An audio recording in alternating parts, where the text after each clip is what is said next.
Okay, boy, it's a little bit loud. 1 second. I'm just gonna move away from that.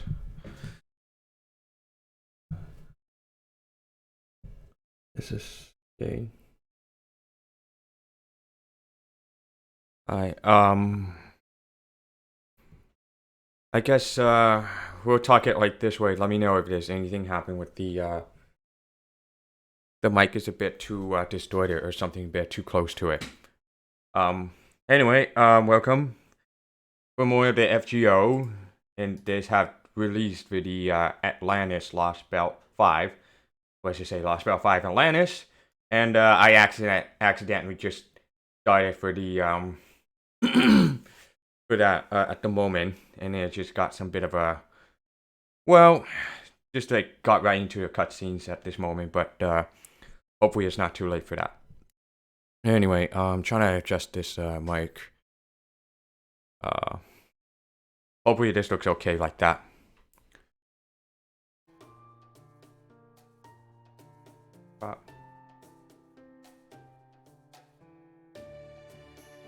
Okay.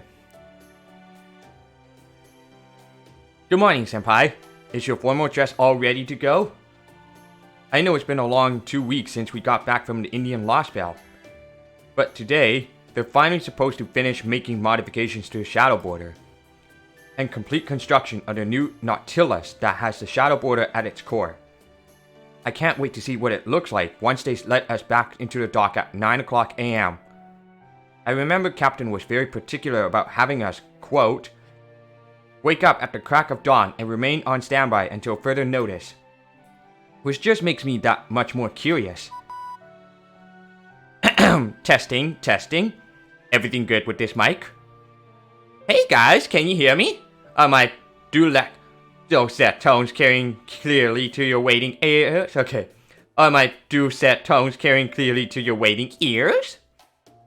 Tomlin, Kawata, Octavia, Chin, Kayeni, Elron, Marcus, Munier, Director Gordoff, Mash, and last but not least, Sufrost.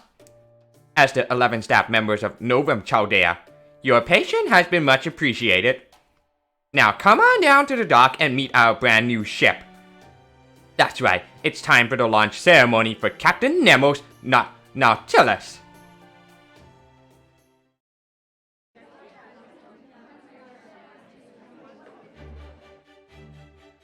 Hey! Thanks for coming to celebrate with us. We're so lucky we got to put the Nautilus together in a secret underground dock like this. Congratulations, guys. We deserve it. I can't wait till we can set sail. Congratulations to you, Silkbreath and Mash. You guys are gonna be there for tomorrow's voyage too, right? Oh man, it's gonna be so much fun. I wonder if we can still fire torpedoes in the void sea. Master, do you know why there are so many Nemos here?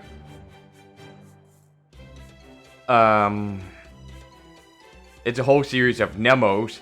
The Nemo series. Hey, who said you could leave your post? You're making a mockery of the launch ceremony, damn it! Marines, line up!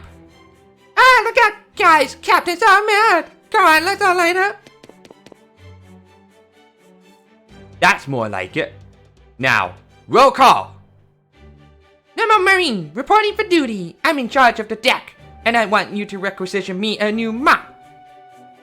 Nemo Marine, reporting for duty. I'm in charge of loading the really heavy torpedoes. Will somebody trade post with me? Nemo Marine, reporting for duty. I'm in charge of the computer room, and I'm still not sure taking notes by hand is really the best idea. Nemo Marine, reporting for duty. I'm in charge of cleaning the kitchen and bathrooms. A clean ship is a happy ship. Nemo Marine, reporting for duty. I'm in charge of... blah blah blah, and goes on and on and on. Whoa! Oh boy, that's enough, damn it!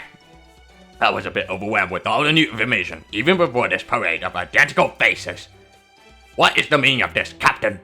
Since when do you have so many damn mini-subordinates? That's as silly as asking a fluvio sculpin why it swims upstream, Gordoff.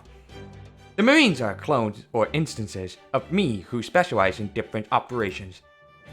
Having a large enough crew is an essential part of any voyage. I didn't make the Marines for you guys.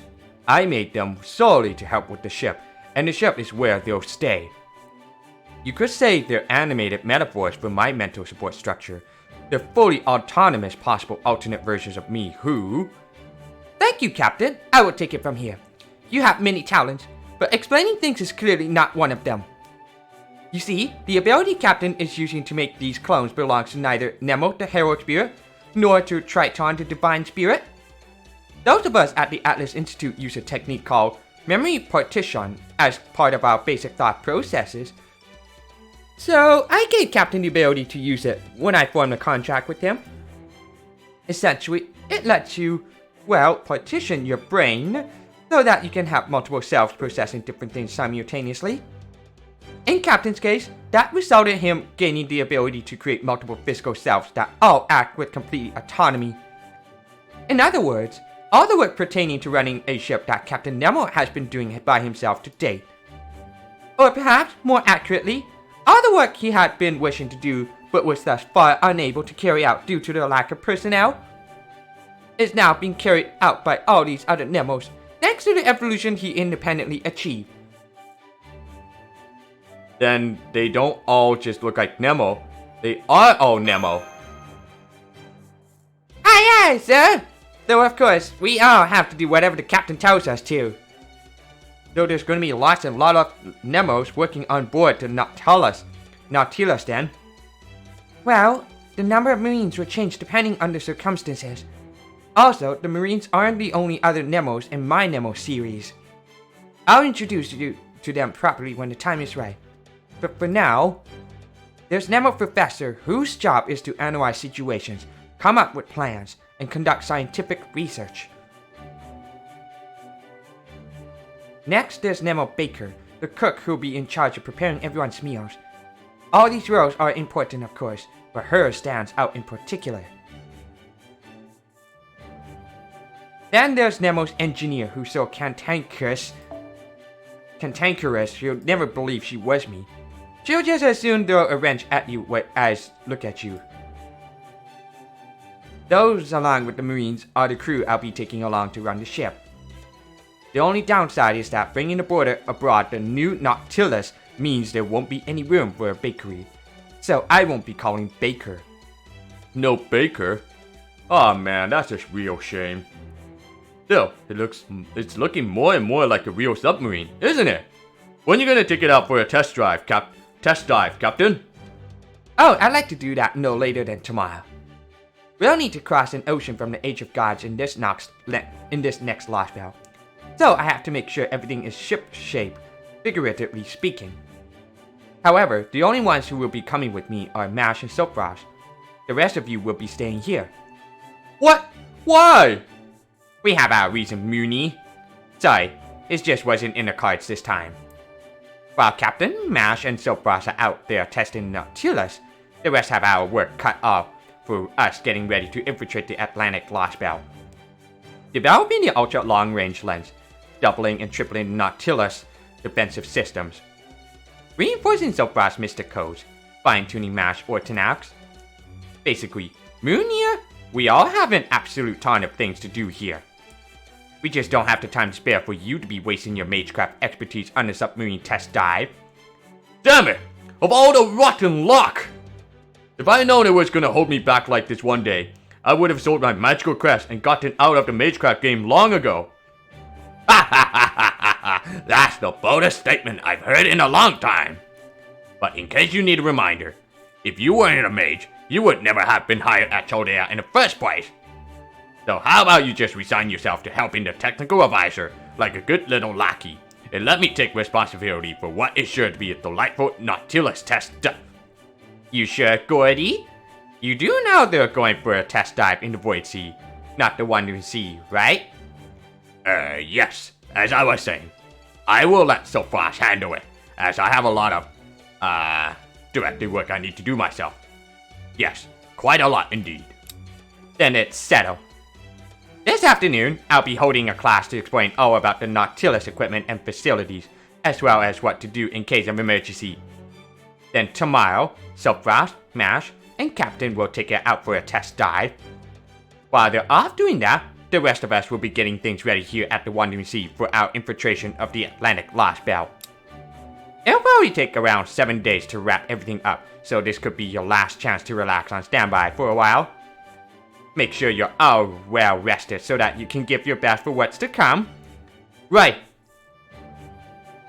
That goes for you too, Da Vinci.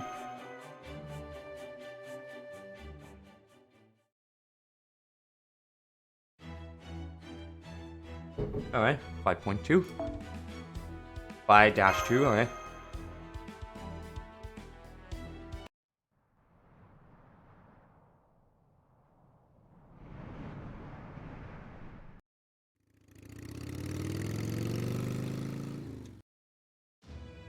My journey is drawing to an end. It won't be long now before I arrive at my destination in southern Nevada. Not that it will change anything once I get there. I certainly won't be getting a reward for my trouble. Nor do I have a home to return to, or enough fuel to get me there even if I did. The only point this journey ever had was to get where I was going. Well, no, that may be technically accurate, but it's still not quite right. Let me be clear, so I don't invite any misunderstandings. When I say I don't have a home to return to, I don't mean that in a heartless, cold-blooded bastard sense. My home may be gone now, but I still remember it clearly, and as long as I have those memories, I'll never feel the pain of its loss. See, since I was born, I've had the ability, for better or worse, to recall anything I've ever seen in perfect detail. It's called hyperthymesia, though it's more commonly known as superior autobiographical memory. My friends consider it a disability and sympathize with the drawbacks, but scientists consider it a gift. It drove me insane when I was a kid. At some point, it caused me to hate cities and people in general. When I grew up, I left the city behind and started living a much quieter life out in a village near the mountains. As a result, I've only spent about a third of my life in busy, urban areas, so I'm not really overburdened with memories of those places. Still, my memories are just as clear now as they ever were. I can see the friends I used to hang out with smiling and laughing as if they were right here with me. Of course, that includes the beautiful scenery and the stars that used to twinkle bright all across the nighttime sky. Maybe that's why I couldn't shake my doubts about why this happened the way it did. Something just seemed off. I don't mean the Earth's surface being bleached white. I mean it feels like something even bigger has changed, but in a way I can't put my finger on it. Whatever it is, I've noticed it at different points during this journey. There was something different about the skies above Russia, Scandinavia, China, India. Whatever it was, they weren't the same skies I've seen before. There must be some other change occurring in places I'm not privy to. Or maybe some other humans besides me are struggling to fight back. Maybe they're doing their best to retake this world, this planet, this universe for humanity even as I speak. Unfortunately, as intriguing as that possibility is, those places are much too far away for me to make a detour, and I have precious little time left as it is. I ran out of food yesterday, and my bike's not going to last much longer either. Again, once I reach my destination, my journey is over. It would be nice if whoever's causing these changes taking place around the world were to stop by the States. But I doubt anyone who's lost as hard as me and the rest of humanity have anything close to that kind of good luck left.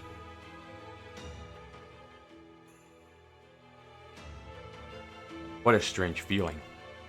Even if this is the end for me, in multiple senses, it still feels good to achieve the goal I set for myself. Why did humanity die out? Why did these alien invaders show up?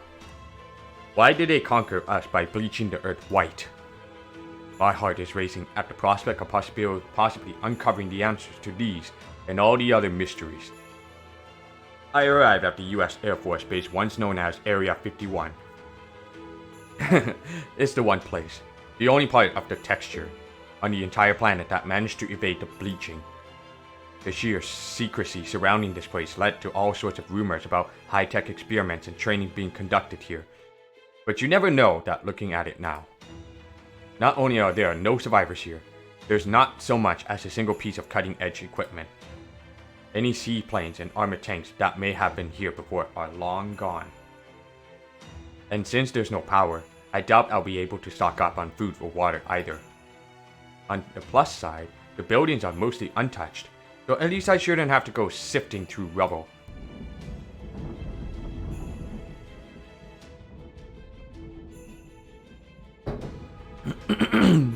I can't believe it. Rain clouds cropped up here out of nowhere. I guess that means it still rains in the last area on Earth that hasn't been bleached away. I pushed my excitement down to keep it from getting the better of me, and began carefully making my way through the base. The rain clouds that cropped up in the skies overhead stuck around the whole time I was there. I've learned several things from my expedition into the inside of the base. The part completely cut off from the outside world. I wish I could offer my own personal insights on what I found, but since I'm running low on both time and energy, I'll have to stick to just the facts. This base did in fact contain an alien life form. 2018 Subject E relocation. 2018 Initiate Subject E examination. According to documents I found, this subject had flown to New Mexico in the year 2018. The craft it had been piloting either burned up when it entered Earth's atmosphere or was possibly destroyed by the subject itself, according to a handwritten note, leaving the subject completely exposed upon its discovery. The injuries sustained during its emergency landing had left it critically wounded and near death. But by flash freezing it, the Air Force managed to preserve its life functions. They then brought it to this base. All the other records pertaining to the subject can be summed up in the single word, gruesome. The scientists performed all kinds of tests, experiments, and surgeries in order to keep this alien visitor alive. They conducted clinical trials with different kinds of medicine. They tested every known substance on Earth to see how it would react. They observed reactions that corresponded to pain. They observed reactions that corresponded to joy. To measure its endurance, they stopped supplying it with nutrients. Then they tried burning it, freezing it, melting it, attaching things to it. They stirred its intestines around, cut off parts of its body, measured signals from the organ they thought was its brains. They performed all of this research, what could also be called the very crystallization of human history, on the subject while it was still living. It didn't take long for the surgical procedures meant to resuscitate the subject to morph into brutally exploitative experiments. And since the cells taken from the subject's samples were made up of elements that didn't exist anywhere on the planet, it wasn't hard to imagine that further research could eventually lead to military and civilian applications. Truth be told, that was where the top brass' true interest lied. After all, ever since the turn of the 20th century, the energy race between nations had only continued to pick up speed. And there was now an insurmountable gap between industrialized nations and developing ones. I could tell from poring over the documents that they began with the best of intentions. They wanted their research to result in a better life for every person on Earth, to help humanity move past its endless squabbling for wealth and forge ahead with new, loftier goals.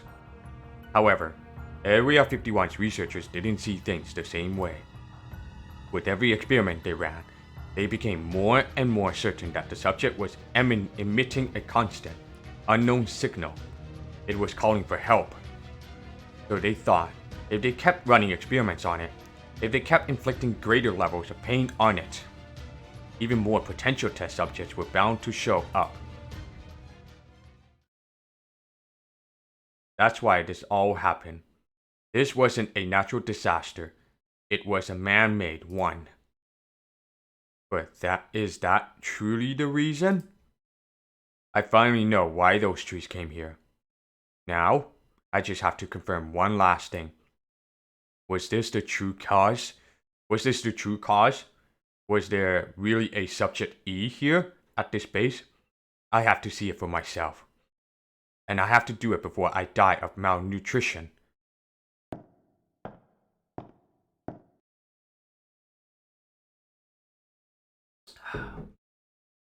It took me several days to discover that door.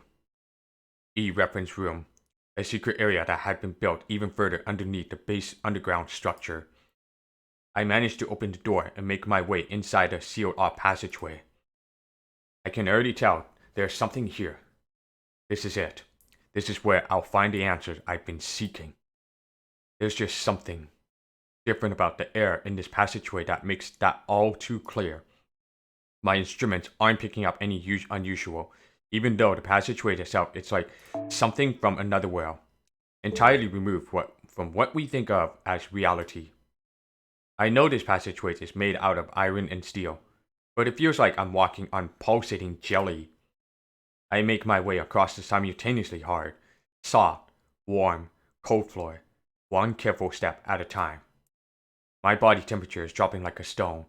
I can barely breathe. My consciousness is hanging by a thread. I can't even remember how many days it's been since I last had something to eat or drink. Soon, I won't even have enough energy left to talk into this recorder. But I can't stop now. I have to find the answer before I die. Answers that I'm sure lie just beyond this passage.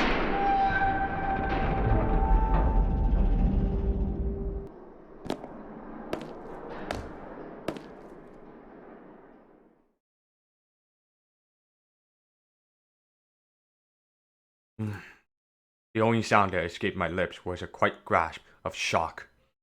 It was the most retro room I could have imagined. If I hadn't known better, I would never have thought it was located in the middle of one of the most high-tech bases on Earth.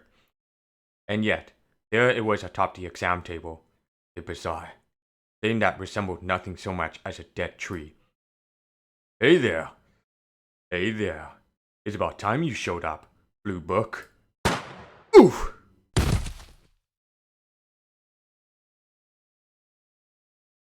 Okay, I get killed by that some kind of silhouette corrupted person.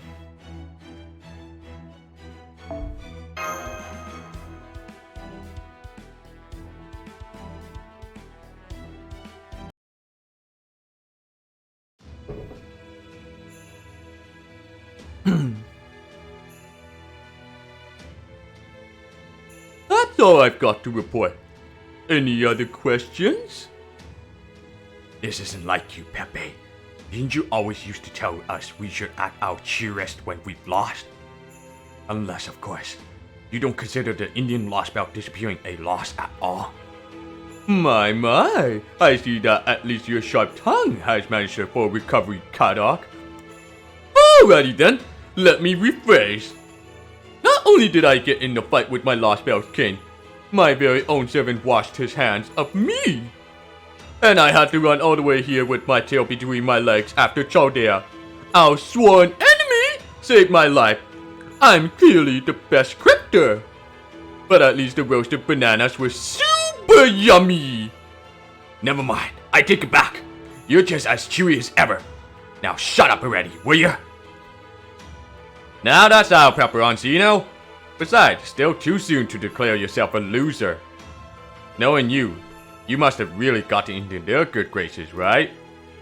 There's more to a death match than just slipping a knife between the other guy's ribs. Getting your opponent attached to you's a pro-level long game move. So, the way things are going, I'm betting their next destination will be their last. Am I right? Oh yes, this next one will settle things once and for all. They won't be going to your Lostbelt. I mean, now that they have a ship, they're all but certain to come here. Even though that practically guarantees their demise. Well, damn, that's real brave of them. Gotta give him props for that. Hats off to you, Chaldea. We couldn't ask for a better guy to fill in that last seat. What was his name again? Who cares? Like it makes any difference to me anyway. Point is, this next drink's for you, Master What's-His-Face. You must be feeling real good about yourself now that you strangled four innocent Lostbelt in their proverbial cradles. We can't be sure the Chaldeans will come to the Atlantic Lostbelt yet. Who knows? Maybe they'll end up gunning for you next, Barrow. So if you got time to be making shitty, tasteless analogies, okay, so if you got time to be making shitty, tasteless analogies. Maybe you ought to spend it getting ready for them. Huh? You serious, Gadok? You really think I might be next? Are you feeling okay? What are you talking about? I'm just saying it's possible that... Oh, Kristaria hasn't told you. Well, hey, since all the alter egos are in here at the moment, so we don't have to worry about them. You mind if I tell him myself, boss? No. This directly concerns the next phase of the plan, so I'll fail him in myself. Seifert, the Tree of Emptiness in Bell's English Lostbelt, has already been felled. I secretly asked Bell to see to it that the English Lostbelt would go away on its own accord. It's already been felled? Then, you're saying the English Lostbelt doesn't exist anymore? Nope, it ought to fall apart and disappear real soon now. And for the record, you have no idea how hard it was to pull that off. The English Lostbelt, or the British Lostbelt, as they like to put it, has like 1,000 phantasmal beasts for every one of the few humans there, and you can easily find yourself in a whole different world with completely different rules if you go just a little way down the path. It's a hellish wonderland, and coming from me, a guy who was raised in the UK, that's saying something. Though it wasn't easy sweet talking them into cutting down the Tree of Emptiness themselves. They're probably cursing my name to hell and gone for tricking them right about now. Not that it's gonna do them any good. Is that true? Because unless my eyes are playing tricks on me, I'm pretty sure I can still see a wall of light up around the English Lostbelt. Yes, I've seen it too. But even so, the English Tree of Emptiness is most assuredly gone. Once the Trees of Emptiness grow tall enough to reach the stratosphere, their branches start to interfere with one another, resulting in a kind of network. And we haven't seen a single signal from Seifert for a few days now. I doubt it will be long before that accursed wall of light, the world's end, follows suit and disappears as well. Alright then, next question. Why'd you get rid of the English Lostbelt like this? I thought our Lostbelts were only supposed to fight each other once their territories made contact. It just goes to show that there are exceptions to every rule, Kadok. This may be difficult for you to understand, since you have no way of knowing how deep London's, that is to say, the clock tower's abyss runs. But the English Lostbelt is the only one that cannot be allowed to remain. Nothing good could ever come from it. Not for us, and not for the Foreign Guard. However, the Foreign Guard knows nothing of this planet's history, and we have no way to explain. We can't even say anything to the priestess, as her role is purely observational. Oh, it's right there. All that aside, Kadok and Peperonzino, the fact remains that I should have told you about this, and I didn't. For that, I'm sorry. No point apologizing about it at this point. I still don't like it, but at least I'm in the loop now. Same here. Besides, I'd already figured out that Bella was up to something. But you know, Kristaria, all that said, does that mean your Tree of Emptiness is the only one still operating? Don't be ridiculous. Have you forgotten about David's Lostbelt? That leaves 2. I guess. Only problem with that is, I can't see anything that looks like a Tree of Emptiness anywhere around South America. So I take it that means all the branches connected to that canopy covering the sky are from the Atlantis tree then? Good grief. I really can't get anything past you, can I, Pepe? That's correct. My Tree of Emptiness is the only one receiving the blessings of the Foreign Guard's earth-covering canopy. What's more, my Tree of Emptiness has also grown to complete maturity. Once we confirm the English Lostbelt disappearance, our plan will enter its final stage. The canopy hasn't only been absorbing the Earth's mana, it's also been soaking up all manner of cosmic rays, the kind that the Earth's magnetic field usually deflects. We will focus entirety of that combined energy onto a single point, thereby enabling the foreign god to descend upon this planet. From there, the changeover should be swift and all-encompassing. The old world will perish. A new order will be established on this planet. And I will be the last human left. There he goes talking a big game again. You sure that's all gonna go off without a hitch, Wodime? The more time you spend grandstanding like some kind of puffed up royal, the more chances they'll have to show up and ruin everything. I'm well aware of that, Kadok. Chaldea has always taken keen advantage of their opponent's negligence and pride to turn the tide in their favor. Which is why I've sent out all the strongest forces at my command to the Atlantic. That's also why you haven't seen Canis here. I wasn't worried or anything. Knowing you, I figured you have all your bases covered. So it would seem, wouldn't it? That we might as well just sit back and see what Kushtarya's got. In that case, I think I'll keep mooching around here, just like Kadok's been. How about you, Barrow? If you stick around in the English Lostbelt.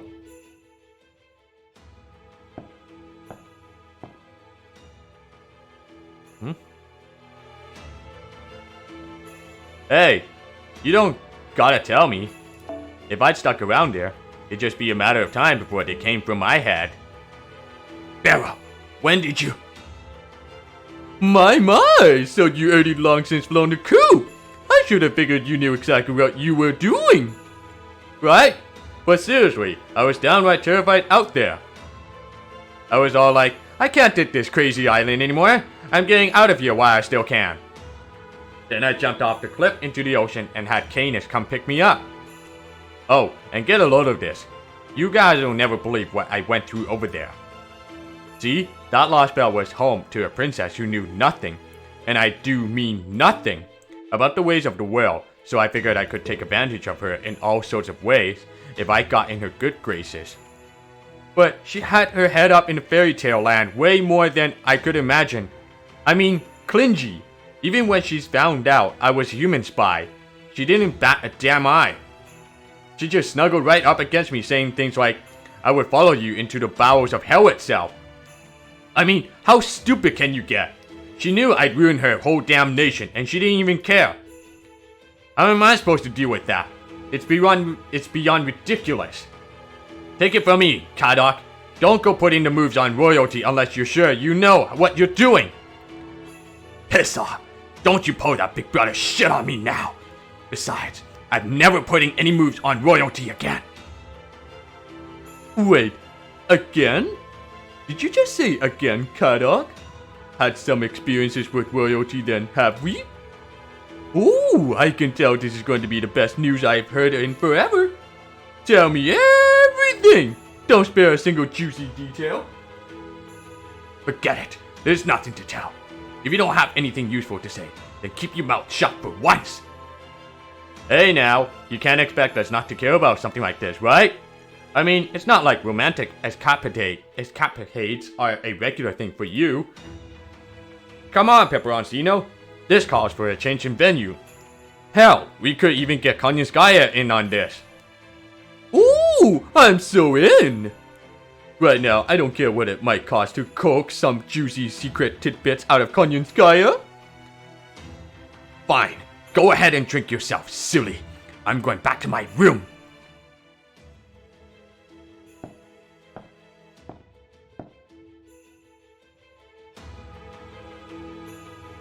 Aw, come on. We're just having a bit of fun, Kadok. Lighten up for a change. Now, how about you show me where I can find a nice place to hang around? I only just got here, but I know this Atlantic Lostbelt is supposed to be amazing.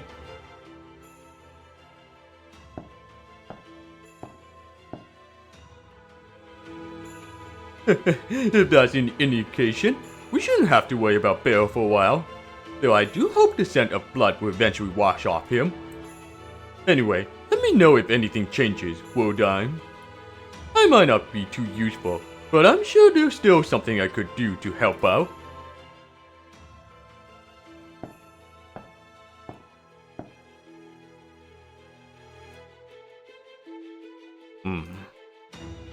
No, Now then, perhaps it's time you consider sharing your own opinion before I make my final move, Priestess. This could be your last chance, seeing as the foreign god disciples have yet to be even realized that I have my own goals in all of this. You must have seen the adjustments I made to my Tree of Emptiness. Along the way, my interests align with Zeus, even if our conclusions differ. But somehow, in spite of all that, you continue to do nothing. Very well then. I'll not waste more time asking why you continue to insist on observing rather than acting. Nobody knows if the foreign god even truly exists.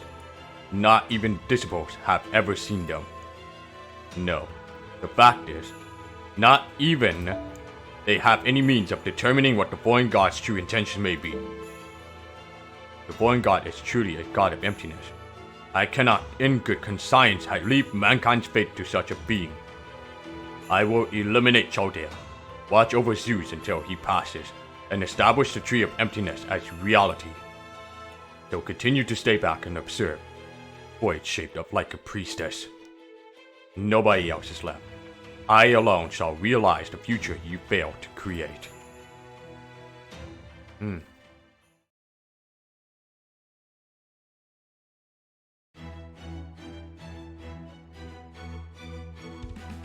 Okay, I'll be right back. I got something up in my mind.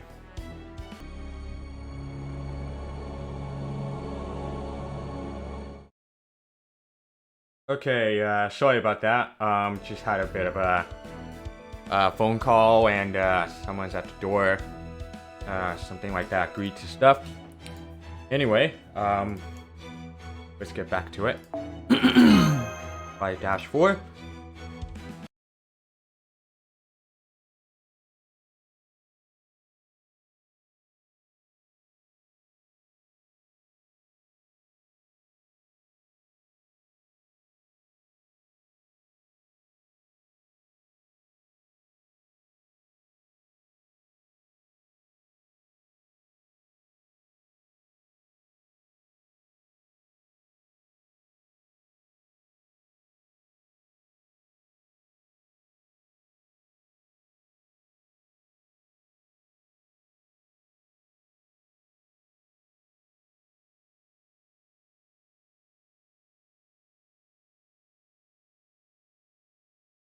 See this weather, because my region area is like pouring rain so bad, and it's been there for like 2 weeks anyway. Just so you know, it's been like 2 weeks, and it's approximately up to like 35 millimeter of that rainfall.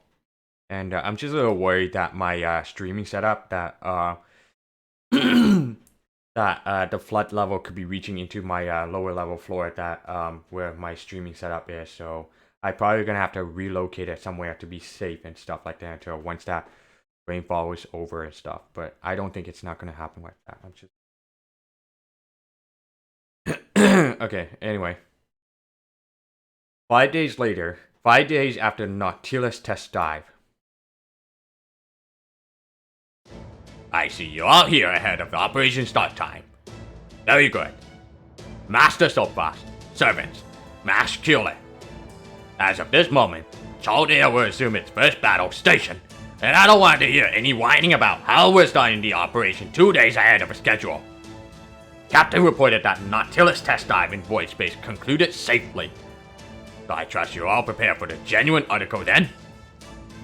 Yes, sir. Yes, Director. We're completely over our seasickness and are ready to begin the operation at any time. I am sorry about this, everyone, but Gordov is right. The situation is dire. There was a change yesterday in the branches of the Tree of Emptiness that we believe now covers the entire Earth. These branches were previously circulating magical energy between them, like a network. But now, they have begun funneling that energy towards the center of the Atlantic. We don't yet know what this phenomenon signifies, but whatever it is, we can be certain that energy is being stockpiled for use in a large-scale magecraft ritual. Currently, Consequently, the amount of energy we have measured is already equal to that used for Goesh's incineration of humanity. While we are unable to observe the Lostbelt's interior, Trismegistus already declared it a disaster on a global scale. I therefore recommend that this anomaly, that is the Atlantis Lostbelt's Tree of Emptiness, be dealt with as swiftly as possible. A magecraft ritual on the same scale as the incineration of humanity. Then, that would mean... Yep, the foreign god descending to Earth. Every data fragment we gathered up to this point is pointing directly towards that inescapable conclusion. That being said, we still don't know what this foreign god is, whether they really are a god, or hell, whether or not they even exist in the first place. Why are you being so useless? There's no need to apologize for that, Da Vinci. You can't help but that we have so little information to work with. It's not your skills that are the problem. It's the damn cryptors not giving us anything to go on. Though, of course, it also seems like they don't know any more about the foreign god than we do. I expect the only cryptor who does know the truth is their leader, Kirstaria Wodyne.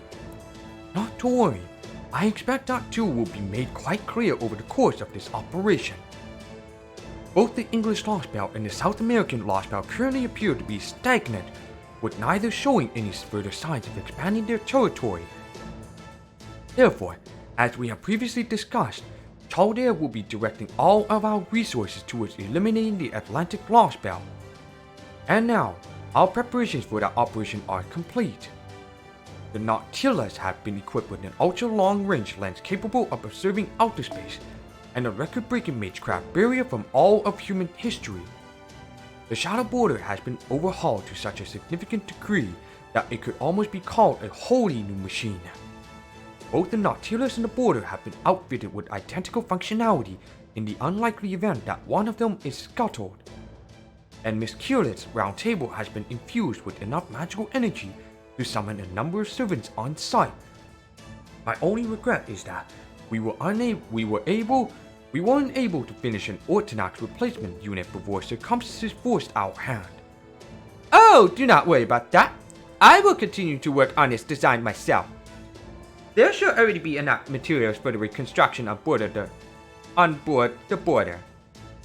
So, as long as you are able to discover or otherwise procure a concept powerful enough to fill in for one of its bullets, I will be able to put the whole thing together in the time it takes you all to eat lunch.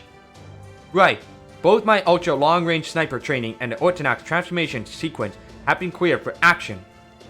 If it needs to be deployed to give us an edge during decisive battle, I promise I will wield it to the best of my ability. What's this about a transformation sequence? Now, just pretend you did not hear any of that. Besides, we still do not know if it will even be relevant here. Now then, as the command room officer who will be holding down the fort in your absence, I would once again like to give my usual order to those of you on the field team. The situation has changed significantly. I will not say we do not have a minute to spare, but I will say that time is definitely not on our side. What is more, it looks like that was the case for our most key point of attack as well, the Atlantic Lostbelt. They have now put us back in check before we had a chance to do the same to them.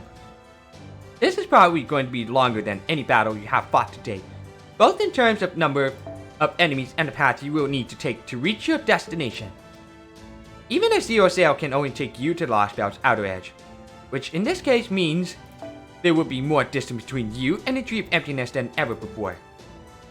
So I urge you all to handle yourself even more cautiously and cool-headedly than you have been so far. In this Atlantic Lostbelt, the act of learning about its world may actually end up working against you. So I ask that you all stay strong and that you simultaneously be proud of your own latent potential. If you ever reach a point where you decide you cannot continue with the operation, feel free to come back here immediately. No, what am I saying? Now is not the time for pessimism. This is all my third process fault. She has been incessantly insisting since yesterday that this simply cannot work. Alright, let us all go out there and take back our Earth. Field team, go ahead and board the Border, starting with Master Silfrost. Once I have confirmed that all of your vitals are green, you are to untether the Nautilus from reality. From there, you will execute a zero sail, and this operation will commence in earnest. Order Lostbelt number 5, Suborder. Those who cross the Sea of Stars. Make sure you all give it everything you have, and I look forward to your safe return.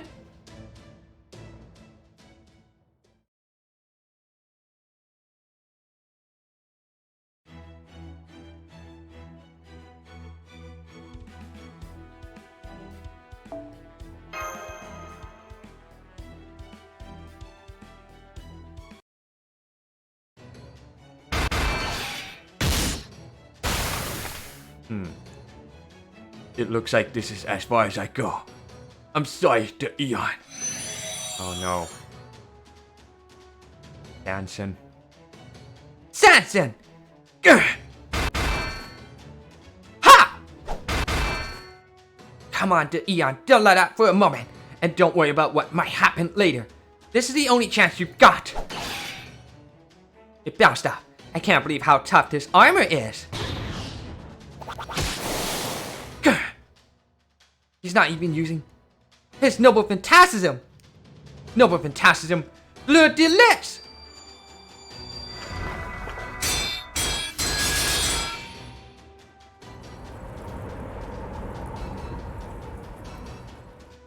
I see.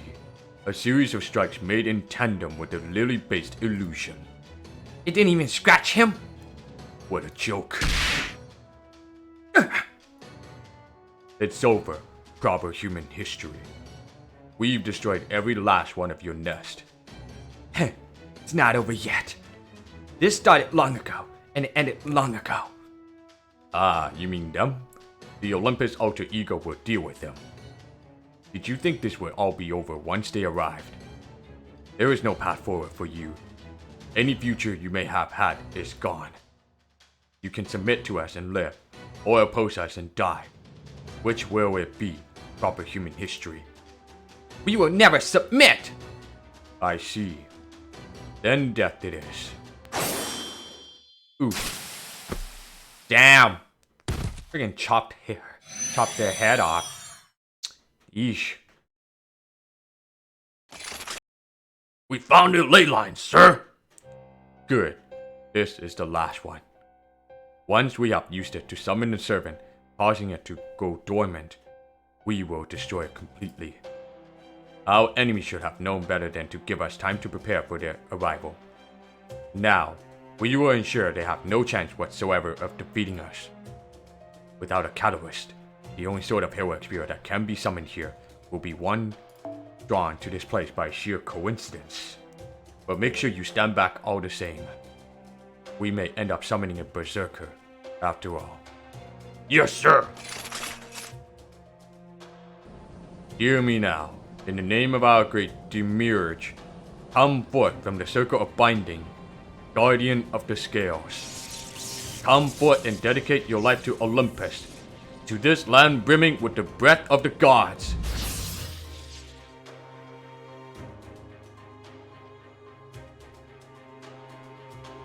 Where am I? Wait. Where am I?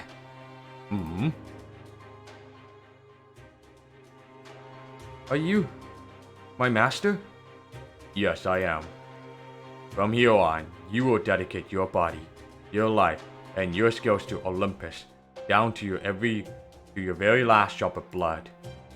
It is through this servitude that your life will have meaning. What do you mean by that?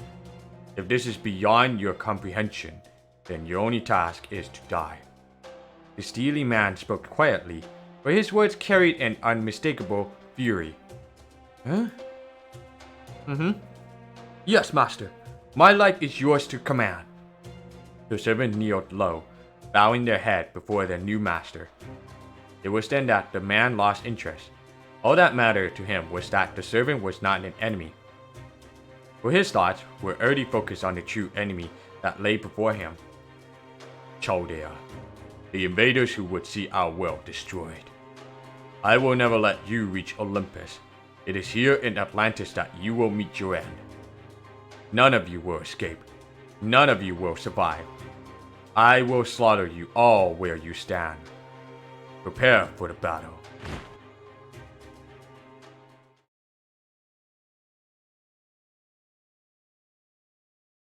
Meanwhile, a man and a woman watch as a certain sea craft makes its way across the ocean. Are they serious? Is that really all those fools that Chaldea brought to try to cross the sea? They're here? Where? Oh, that must be it. Wow, what an awesome ship. Although, I guess that is a little concerning. It's a beautiful ship, but it's way too small for these waters. Though it might have been too soon for them to make their move. Worst case, this battle might be over before it's even begun. I just hope they haven't let their victories over those other 4 Lostbelt go to their heads. Well, that's harsh. And here I thought I sensed you were firmly on the Master of Chaldea's side. Hell yes I am! I can't help but go weak in the knees for Sulfrost. That's why I'm only a little concerned for him and his team. Looks like they're bound to have yet another rough start. You find that a happy turn of events? Even now, I still cannot fathom how your mind works. Is it because of your love for dire predicaments? I swear, you're far more berserker than Saber. Well, of course I'm going to smile about this. I'm genuinely thrilled that they made it here. How about you? Did you not expect Chaldea to show up here now? Well, I hadn't ruled it out. How unfortunate that this is the worst possible scenario for them. At last, I'll finally get to see them lose. Well, you sound happy. Though you certainly don't look it. I can understand them having such a hard time in Russia. It was their first Lostbelt after all. I can accept their pathetic showing in Scandinavia, as that was a world too kind for its own good. I can turn a blind eye to their raucousness in China, for that was a world too long without any manner of festivity. And I can concede they have had a right to be so self-righteous in India, but that was a clear-cut case of good and evil.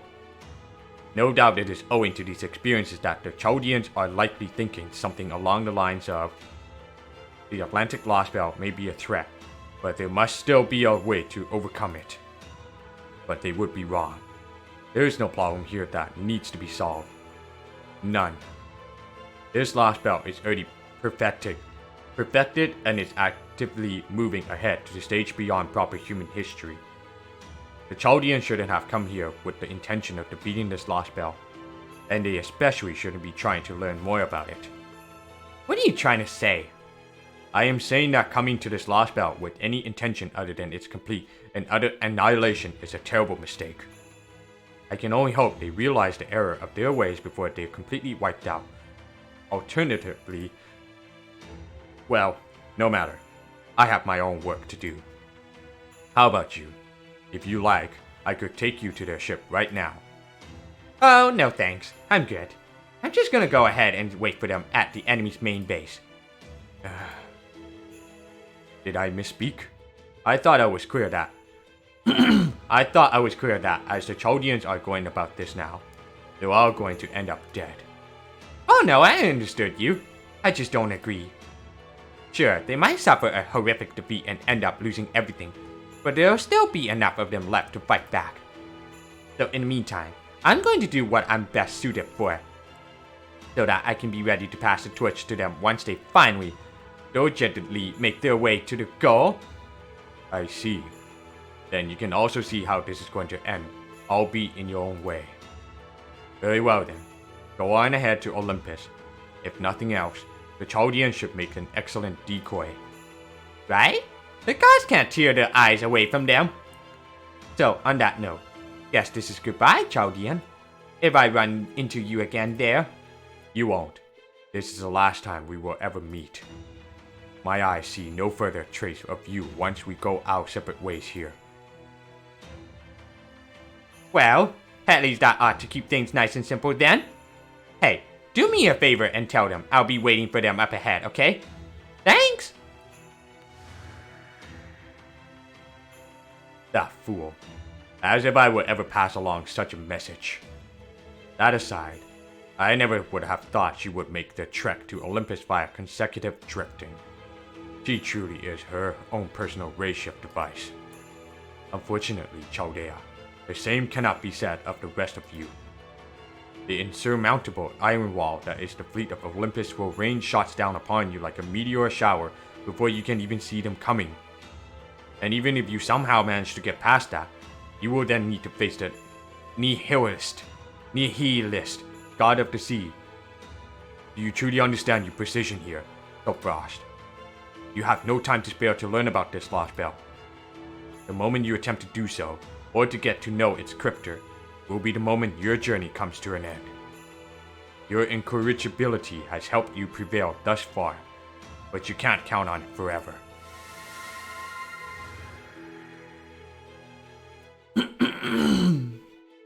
The Nautilus continues to make its way across the sea.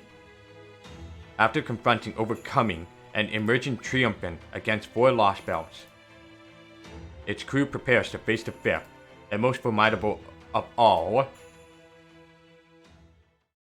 Yes?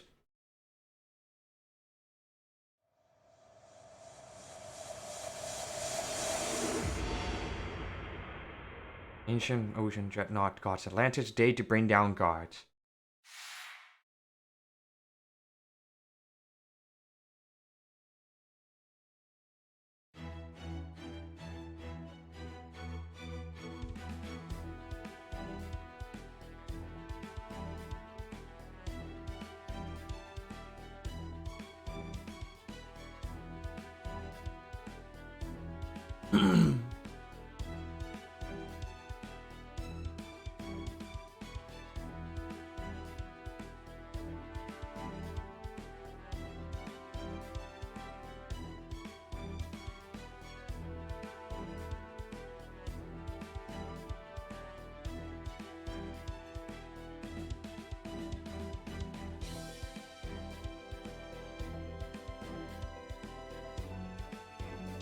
Okay, let's get to it. Prologue.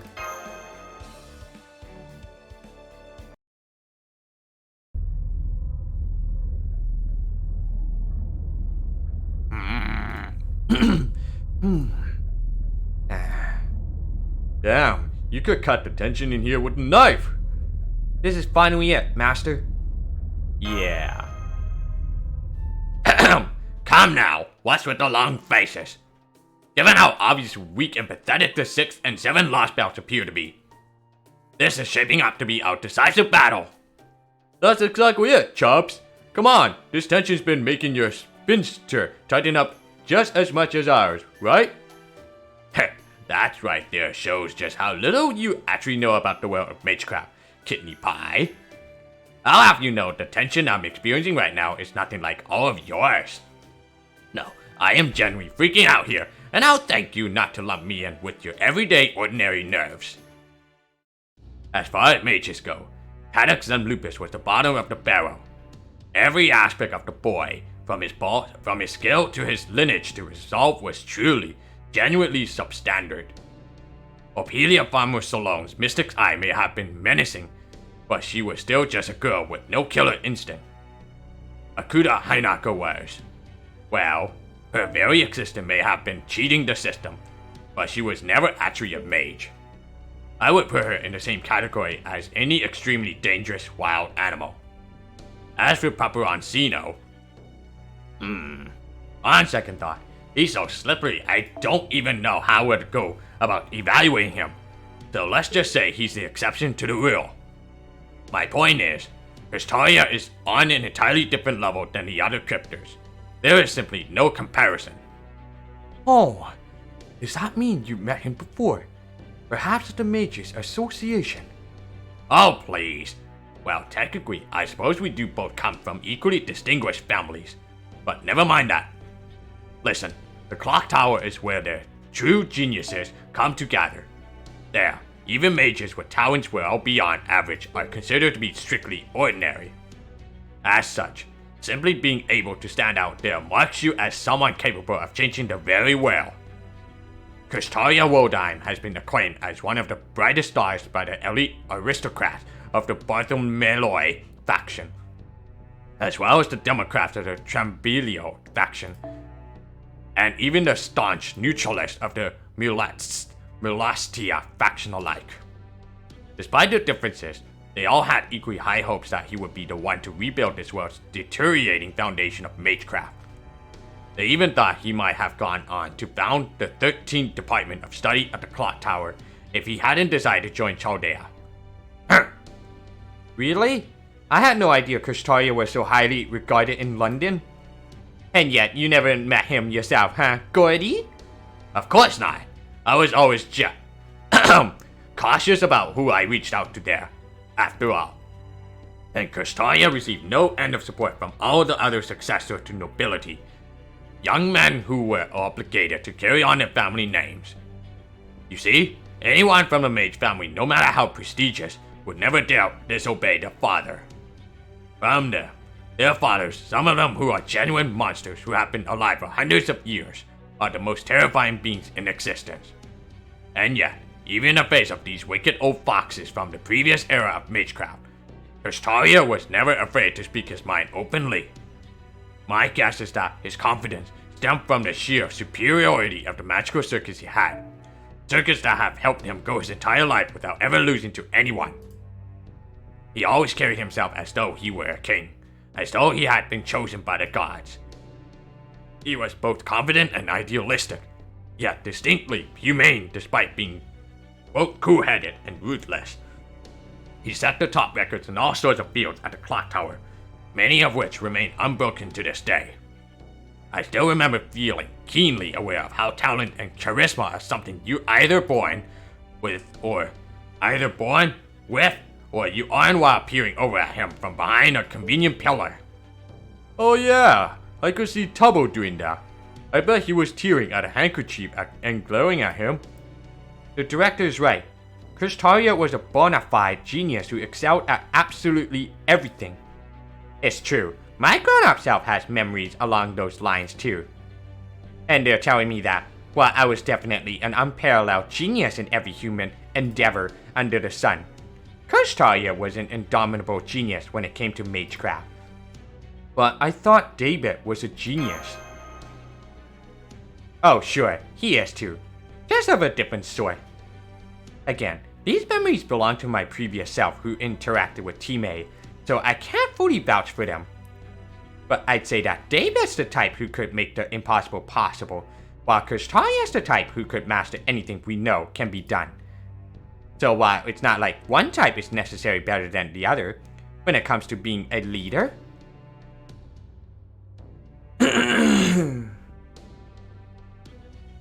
Oh my gosh. Someone text me. One moment.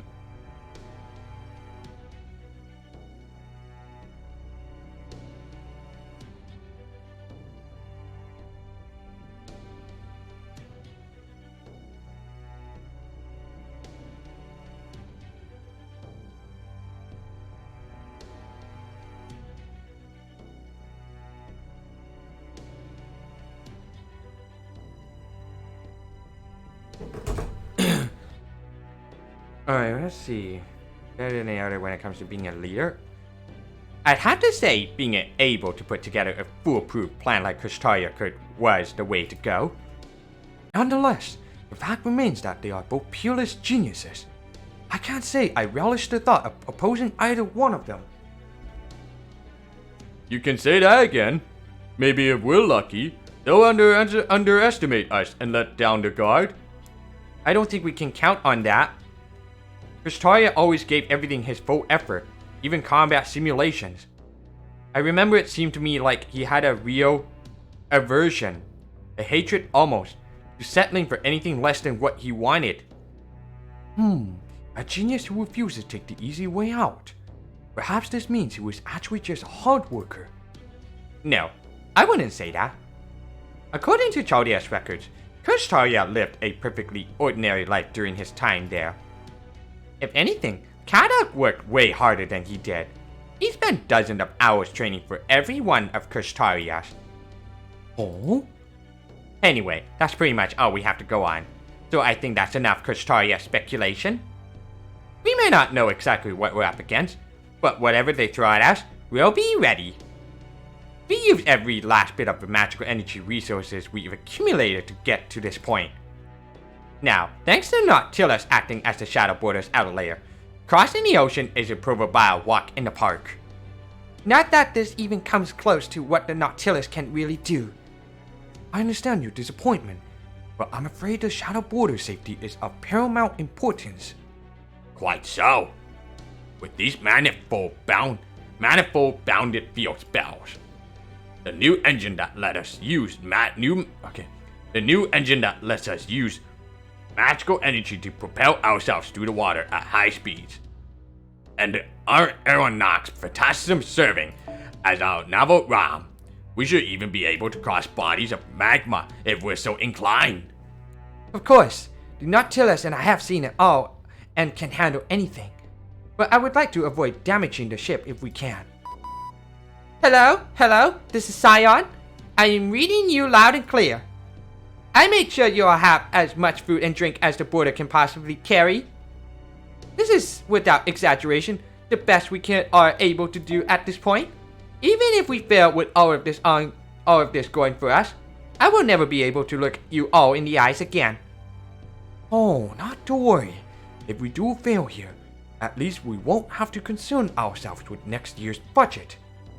The smart thing to do now is to use everything we've got and let the rest sort itself out later.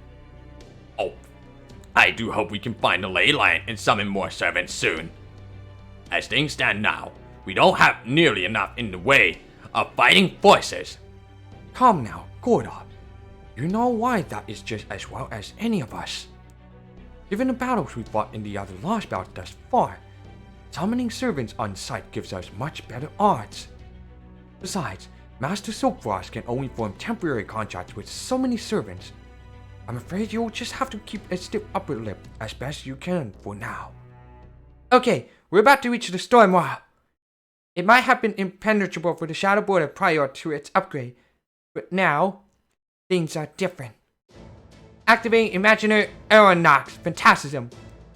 Lostbelt Phenomenon identified. Naval RAM Assimilation successful. Untethered from reality. Void space dive penetration mode. Zero sail.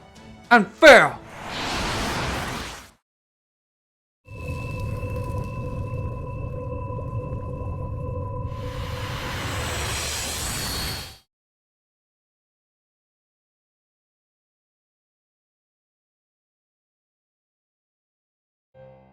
Sir, the lookout just reported a faint ripple at Eastern 4, the White Wall.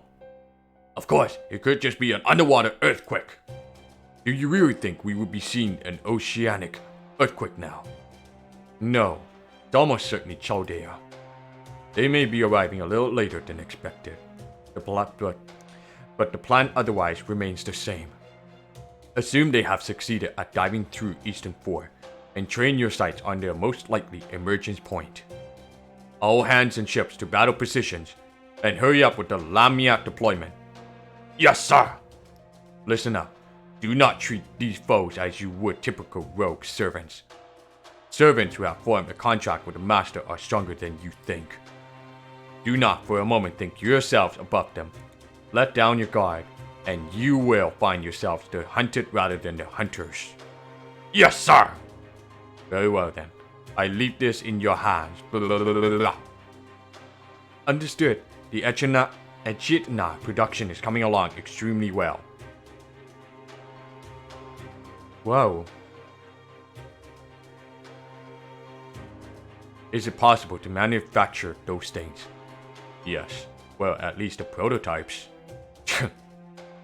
Damn engineers. After all this time, you still haven't been able to complete them. Well, no matter. Send them in. Yes, sir. Activate the Echidna. Right away, sir. A creature that spits out monsters in spite of the tremendous pain it causes. It is indeed the mother of life. This should have all manner of applications. Come on, move it! Go, go, go! Hoist the beam sails! Head for the target coordinates! Full speed ahead! The third fleet has arrived at the target coordinates! Lamias are now ready to deploy. Your orders, sir. Take them out.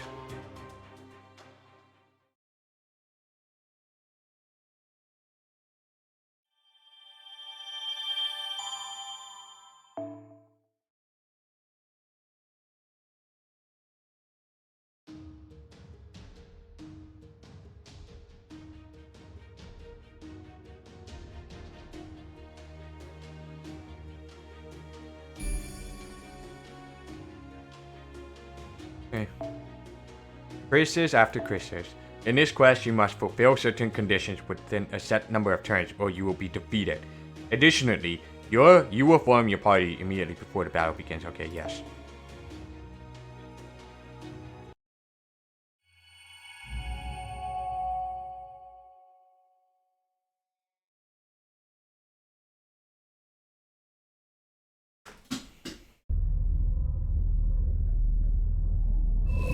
Damn, that's a nice sailboat. Was that some kind of Titanic boat?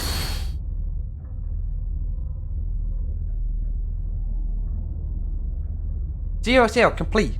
Returning to reality space now. The outside ocean is ice cold. I hate to say it after we just arrived, but we've already got our work cut out for us. All hands, let's keep a tighter grip on the situation than a blue-ringed octopus does on its prey. We need to be able to respond at a moment's notice. Right, I was hoping I could wait a little longer until Scion finishes reworking my equipment, but it looks like the circumstances won't allow for that.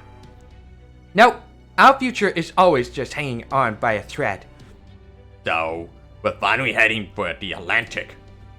Just what sort of civilization could these people possibly have built there?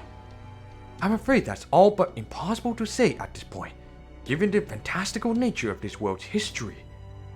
All the more so given that we are dealing with the kind of nation that none of us have ever seen before. I expect the truth of the matter will be more difficult to pin down than the passing mugger.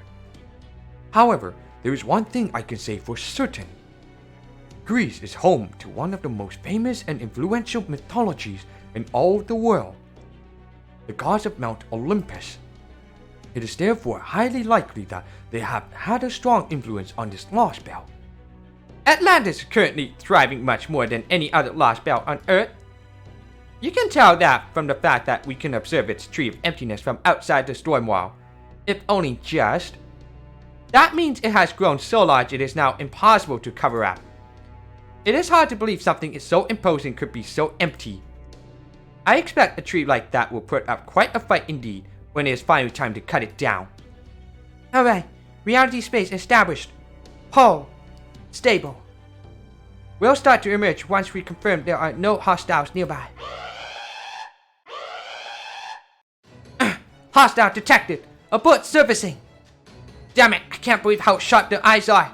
Not only they have already seen us, they're headed straight for us. What? You mean we're already under attack? What in the world were you doing, Captain? They were waiting for us. They must have pinpointed our location and the time it took us to establish reality space after the sea or sail.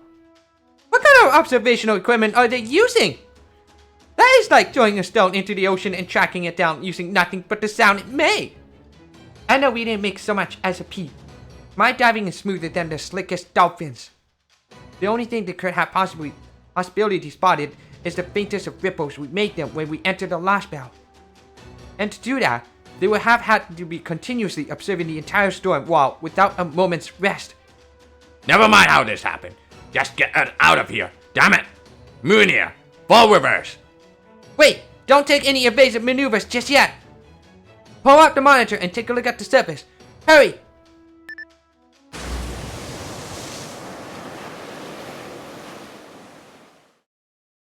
What?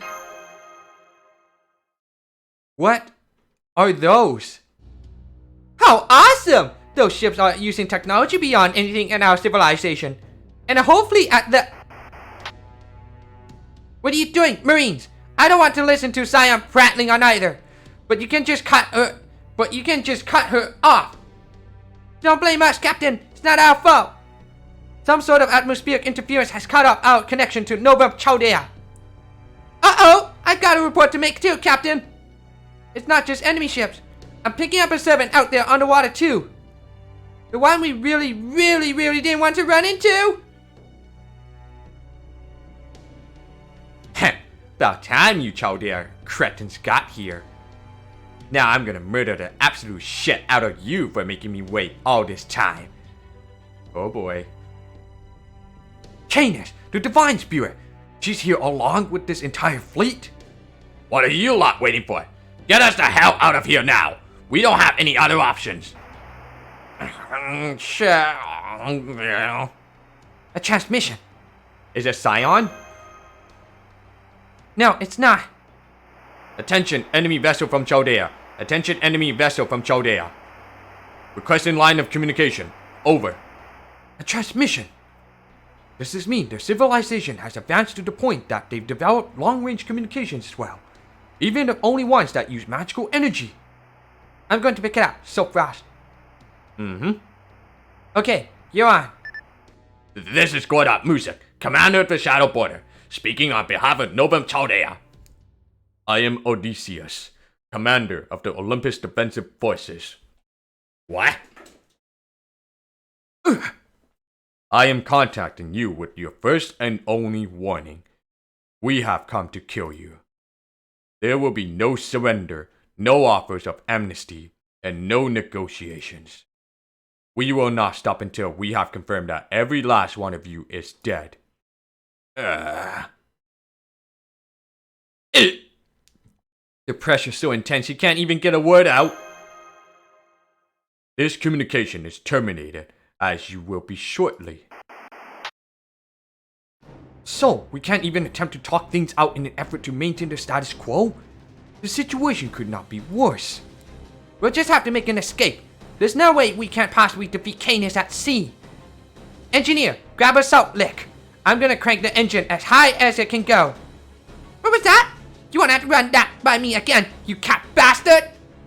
What kind of predicament did you get my poor little ship into? When this is over, I'm gonna kick your ass so hard you'll taste nothing but shoe leather for a week. Alright guys, I'm taking the safety valve off the Triton wheel. All 4 compartments now running simultaneously.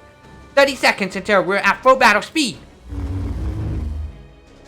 Holmes, Munir, set a course with minus 1200 seconds. We're going to dive back once the engine hits critical. Yes, I'm aware. Preparing for a seal sail, now! Throw the prototype up them. We'll move to cut them off while it keeps them busy. Yes, sir. Opening cage and inputting target. Injecting Theos Cleronomia. Go, go, go!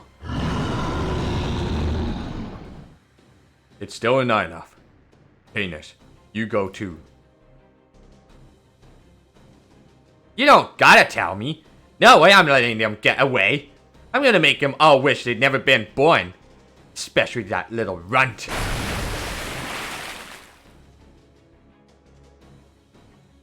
I see. That vessel up there smells of Triton. They do say the sins of the parent are visited upon the child. Though why Poseidon would bother to create such dull familial bonds is beyond me. I'm getting something on the sonar. Hostile contact closing fast. Crap is going to intercept us before we can seal sail. If we get hit now, the Nautilus whole outer layer will be completely shattered. Abort seal sail. Change the spell over to physical defense. Da Vinci, give me an escape route. Our only hope is to smash through this dragnet. What about us, Captain? You head out with Mash and hold back that servant on the surface. If Canis makes it inside the ship, we'll all be well and truly done for. I'll solidify the water near the Nautilus so we can use it as a foothold. Hopefully that'll be enough. Understood. Master, let's go. Roger that! Surfacing out. Opening a hatch.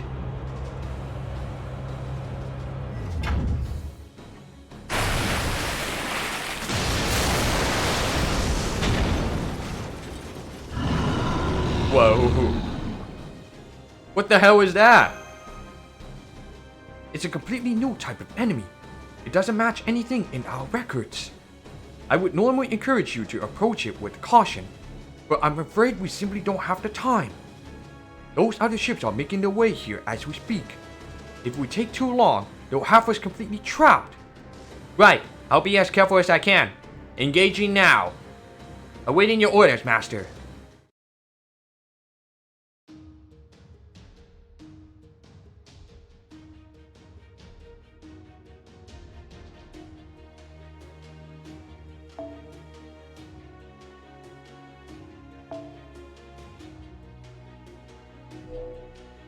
Okay, I'll be right back. I gotta go take a crap right now. I have to go poop. Okay, I'm back. Okay. I guess I will have to use this setup. Yeah, I have to like beat this within 8 turns left.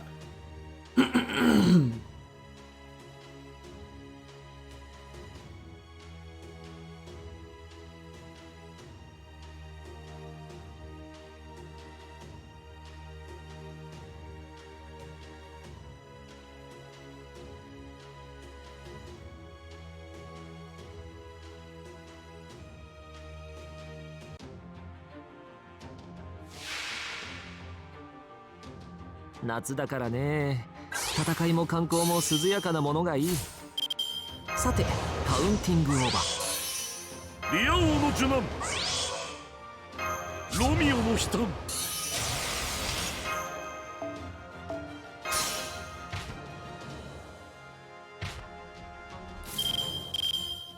君に全チップをかけよう。頼むぞ。さあどうだ。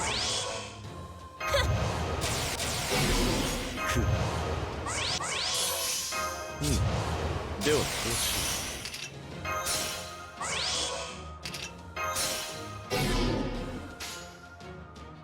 よ幸福、はい、ええ。これは憎悪によって磨かれた我が魂の方向、ラグロンドメント・デュヘイ。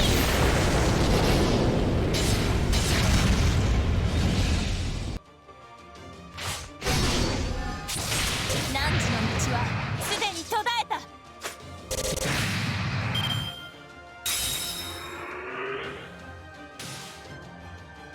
There we go. Got him.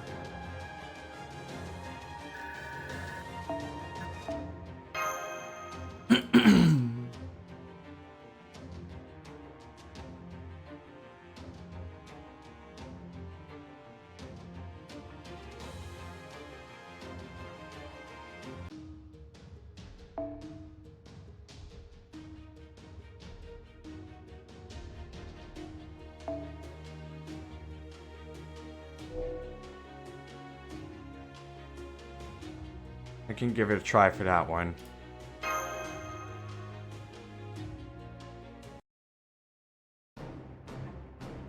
What? What in the world is that thing? And how is it so absurdly strong? I can't get a read on it. Our scans are being deflected or something. All results are showing up as unknown. If our instruments can't even measure it, I think that means it might be a divine beast.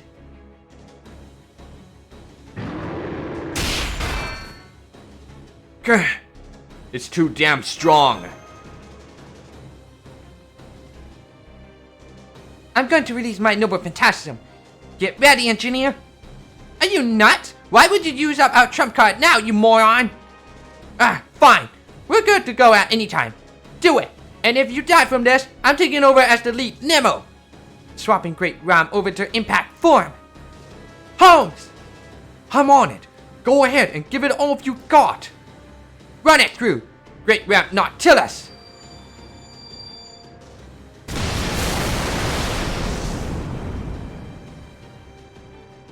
Good. The ram struck it dead on. Ah, but still alive. Damn it. Yes, but you did manage to slow it down.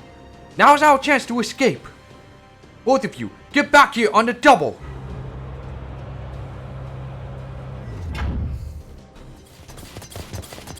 I'm so sorry I wasn't able to defeat it. No need for apologies. In terms of pure destructive power and durability, that thing is easily on par with the highest rank of servant. Right now, we just need to get away. Okay. Right now, we just need to get as far away as we possibly... Hold it! Right there! Magnify!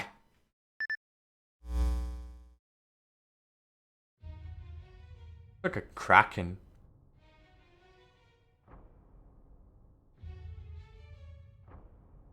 What in the blue blazes is that? Holy cow! These magical energy readings are off the charts! No, wait. It's not the reading themselves. It's the sheer number of fluctuations I'm seeing. That thing is fluctuating fast enough to turn a human into a mummy and back again in the blink of an eye. There appears to be something moving about in its abdominal region.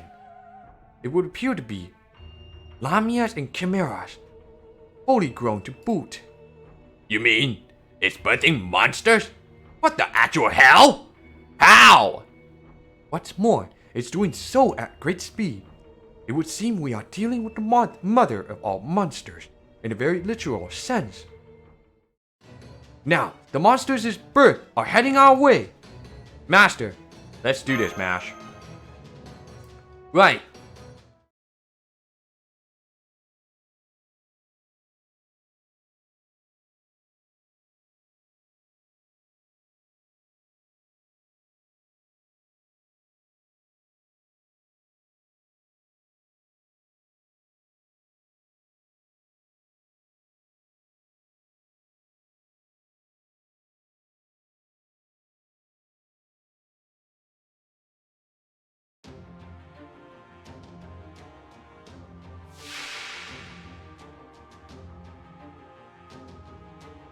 Just have to defeat 5 enemies in 一 that 気 battle. 火星に滅ぼしてくれよ。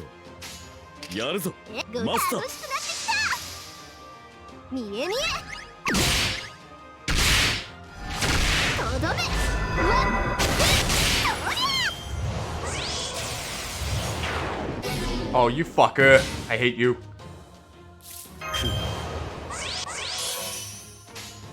行こう。わかった。いざ。たーやっはーゼウスよ。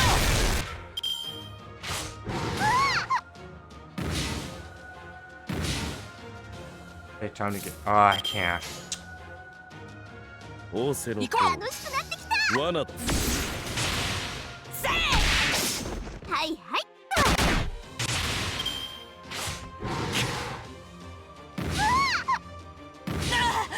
Okay, let's go. ではさーてやりましたさてと行くよ。いざ参らん。ああ、わかった。つまらん。 Ah, shit. Oh well. いずれ彼方へ至るため。ブケフォラス。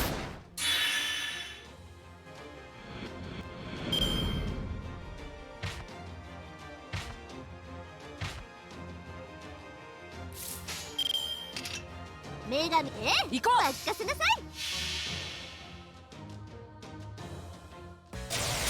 ツアースタート夏の思い出を作りましょうかこれが私のイシュタルトラベルスクーター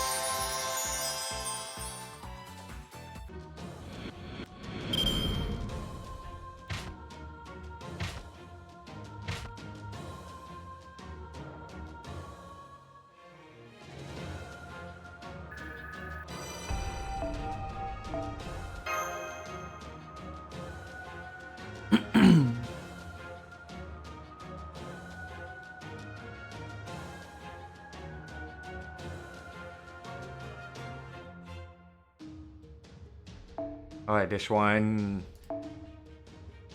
Have to force brain that. Yeah, we've got a lull in between waves. Now's our chance. I know. We'll begin evasive maneuvers as soon as we collect you.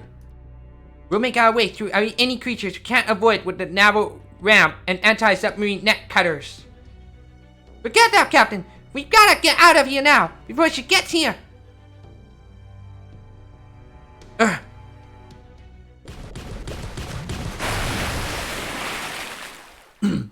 There, above us! Gah. Mash! I'm okay.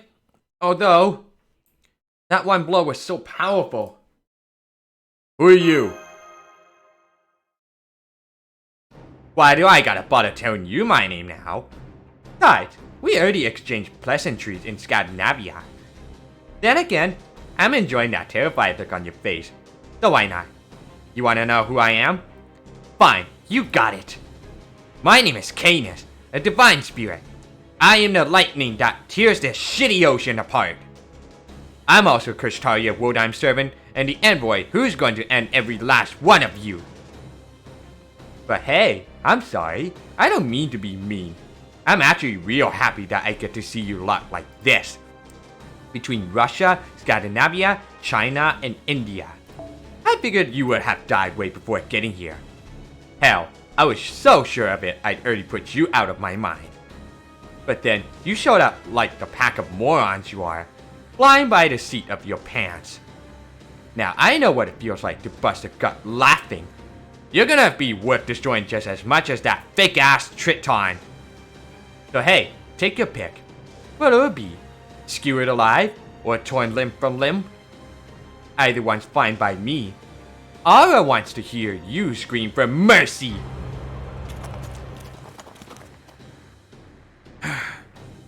Oh, what's the freaking nerd herd doing out here? How about you go back to your calculators and shit, and just leave the fighting to the grown-ups, huh? Wow, I would love to do just that. I'm afraid that a few extra hands will be necessary to deal with the divine spirit. The name's Sherlock Holmes. I'm afraid I missed my chance to say hello back in Scandinavia, so here I am now to make up for my lack of manners. That's so. Well, I like you mind your manners. At least in the sense that you don't piss me the hell off. On the other hand, I can't stand that whole prim and proper shit, so I think I'll split the difference and rip your guts out first. Did you really think a couple of human heroic spirits could even stand a chance against me? I'll show you what happens when trash like you tries to pick a fight with a god. Oh boy.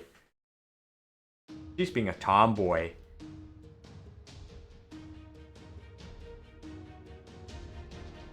Alright. Cannot use all my own servants, has to be mash. I'll just use... It's not much.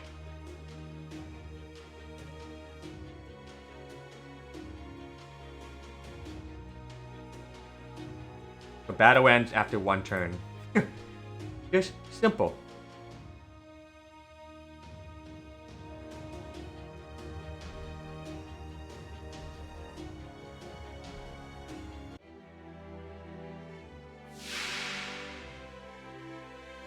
用心したまえ鋭き刃は危ういもの始めよう」キラキラしてる。このアングルバッチリ。常に別の可能性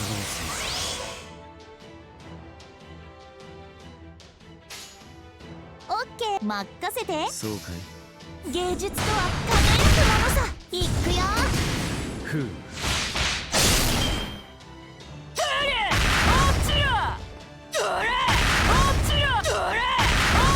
Aww. We would take no damage for that.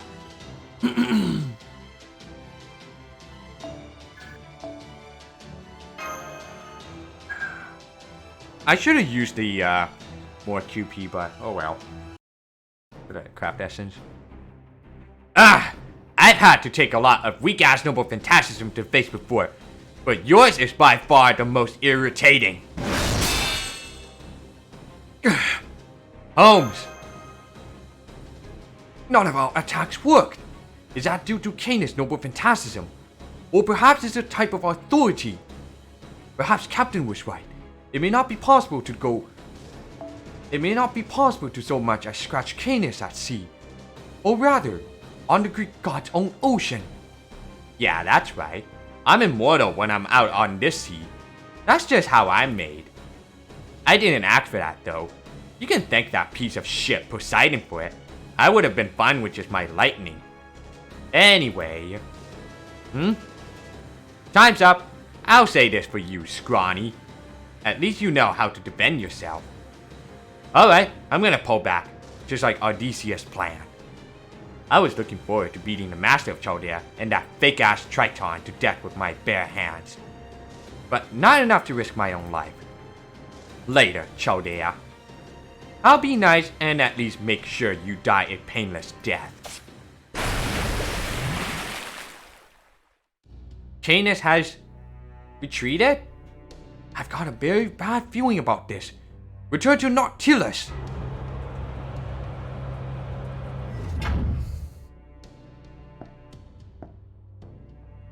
Oof. Are you okay, Mr. Holmes?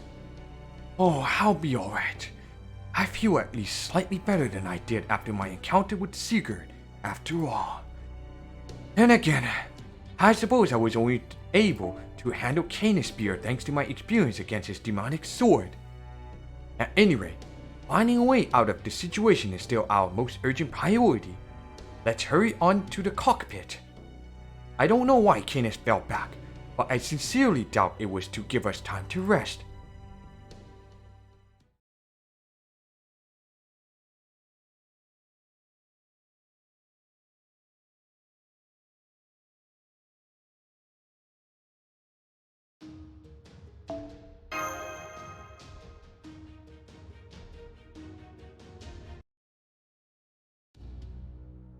We're back.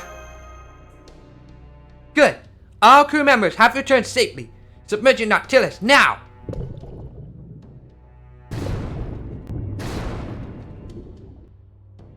The Nautilus is safely underwater.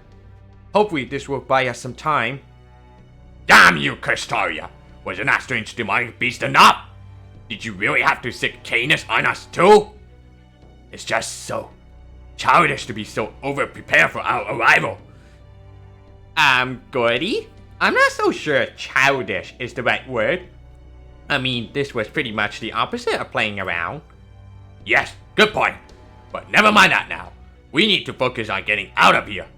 Are we still not ready to zero sail? Between that unidentified demonic beast attack and the damage Canis lightning did to the armor, repairs are going to take some time. If we tried to zero sail now, we'd all be crushed to a pulp under the pressure of void space. And since we don't want that happening, we'll just have to find another way out of these waters. The sonar's going nuts! A whole bunch of somethings are headed our way! Crap! Are those depth charges? No. Wait. They're creatures! There's what looks to be a ton of living. Something's headed our way from the surface. Shit! They're gonna collide with us at 90 knots. What living thing could possibly move that fast? I finished analyzing them. I think they're probably lamnias. Evasive maneuvers. All hands. Brace, brace, brace.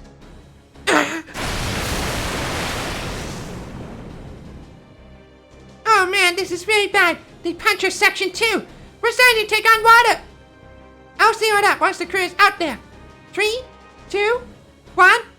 There, it's sealed. What the hell? I know those weird living creatures. Where did the depth charges come from? This is Hatch Lookout. I'm hearing something strange. Oh man, I think they're trying to pry open. Sonar, reporting in. I'm seeing a ton of ships on the surface boat ahead and behind us. There must be at least 50 of them. We can't possibly break through so many. Engine, all ahead. Flank speed. Shake off the creatures that are trying to pry open hatch. Roger that. Flank speed. What should we do? I don't want to die out here. Don't even dare to breathe. That's strange sound coming from the hatch stop. Did we lose them? No, I don't think we did. So I can't say I'm surprised. What's going on? Can't we just make a run for it now? We're surrounded. They knew exactly what we were going to do. Proceeding to phase 3. Activate the lamias we built on the seabed. Once they secure the target, we'll immediately... There's nowhere left to go. The sea is usually a world of freedom. I've never felt so restrained here before. Uh-oh! I'm getting something on the sonar again. Now we've got hostiles coming from seabed. They're pretty much the same as the ones before. Well, was that another depth charge? No, sir. That sounded more like some sort of metallic grinding.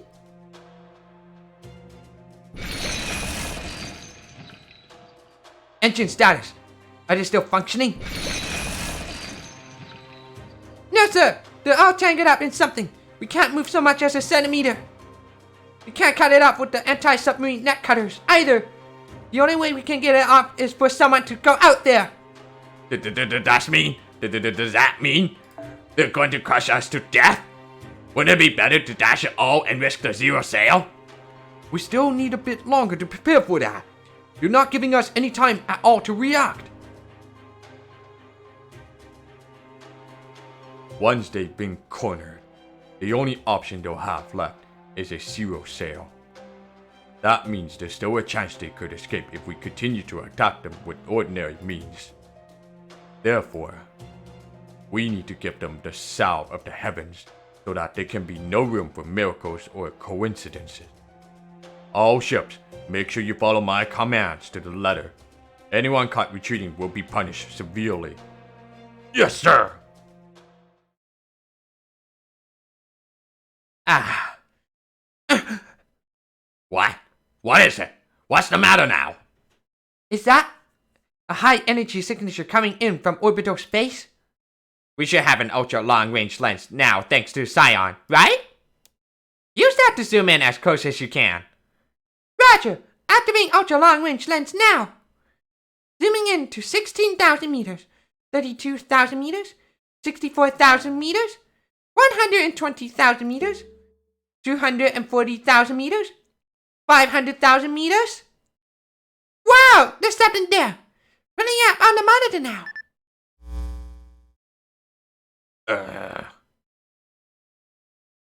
What?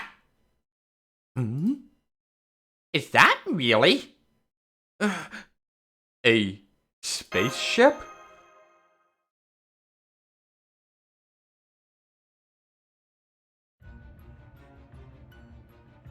Okay, what? I presume this is orbiting directly above us at this moment. That's what it looks like. What is that? What in the ever-loving blazes is that? I thought the Lostbelt was supposed to be places where human history stalled out. How can they have a spaceship that looks like something our top scientists could only have dreamed about? We might have been able to gather more information about it if we still had our connection to Scion. But at a glance, it sure looks like it's more advanced than anything in our own world. Master, what's wrong? We're all going to die.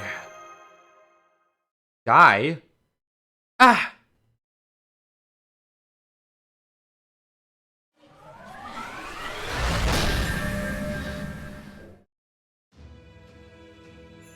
An enormous ship hangs suspended in the hazy darkness of space. Hostile entity detected. Authenticating request. Confirm. Verifying target coordinates via ground level ether sonar. Radiant canyon to fire on target location. Anatoly Octotria. We'll never be able to evade this by conventional means. Professor, allocate all resources toward maximizing defenses. Understood. Activating bounded field spells. Authorizing code L. New Moon. Activating bounded field spells 1 through 60 and spatial distortion spell up to maximum depth. Good, but don't fall behind on those zero sail preparations either. Here it comes!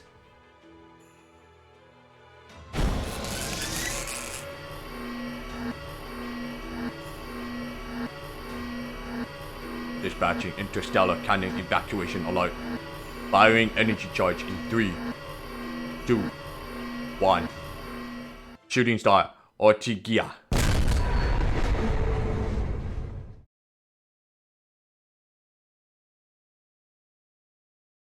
The light converged on a single point, transforming into an enormous arrow.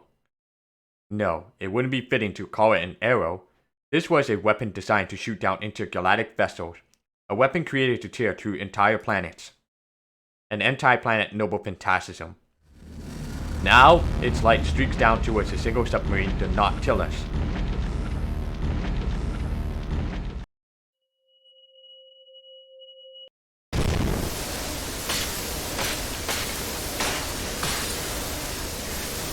Sound fuel cells 1 through 60 have been destroyed. The spatial distortion has already been eroded to 2% capacity. Time for distortion to repair itself. 5 seconds. This belt isn't going to hold. Initiate zero sail. Captain, we can't. If we try in this state. Ugh.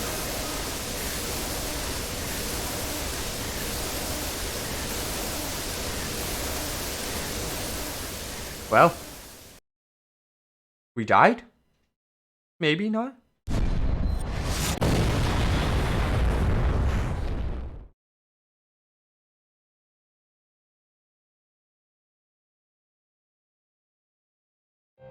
It's a hit. The Chaldean ship has been completely vaporized. Too bad for the guys who had to keep them surrounded. A necessary sacrifice. We could have given them time to fall back. Shall we go home now, sir? No, not yet. We're going to check the target area for any remains. Are you sure, sir? There's not so much as a scrap of them left. And that is reason not to look because... Yes, sir. I'm sorry, sir. We'll start searching the area right away.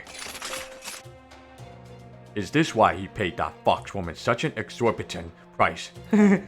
Exorbitant price for that shadow border analysis. Because he foresaw this turn of events.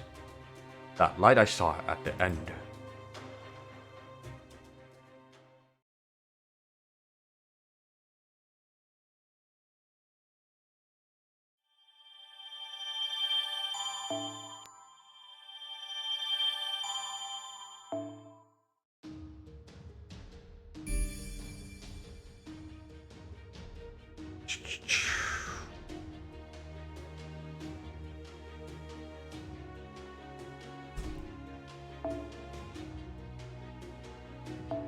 $1 million QP? Cool, thanks. 15 sync cards.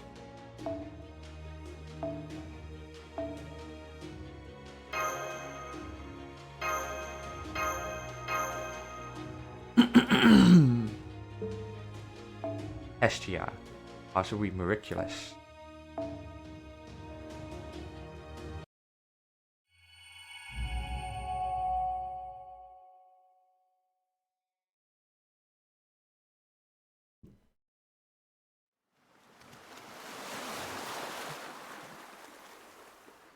Wow! That was amazing! There'd been a booming sound and a blinding flash of light. The kind you expect at the end of the world. I'd heard rumors about the goddess Hammer of Justice, but I'd never seen it for myself before. You could feel its sheer destructive power just from the storm that blew onto the beach. I had my reason for paying the beach a visit, but I was also just a little bit curious. I did think I might be able to help somehow if anything had washed up on shore, but I hadn't really thought about it any further than that. I definitely didn't expect to run into any survivors. I mean, the whole idea that anything could survive that just seemed laughable. After all, the whole point of the god's punishment was to wipe its target completely out of existence. Which is why it was so tragic to see that lone, frail-looking person washed up on the beach. Because I was the only one there who had any hope of saving him.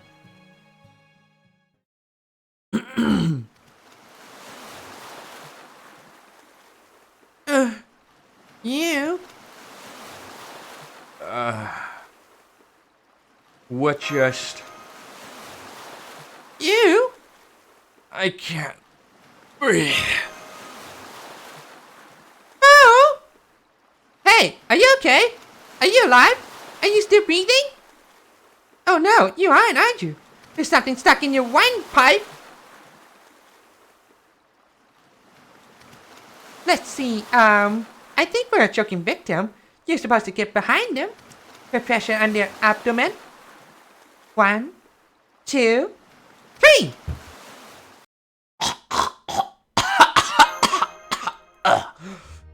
Oh, you're awake. Thank goodness. Are you alright?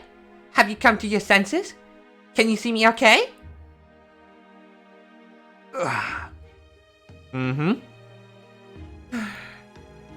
Oh, thank goodness. Thank goodness, thank goodness, thank goodness. Oh, I'm sorry. I'm just so happy I could cry.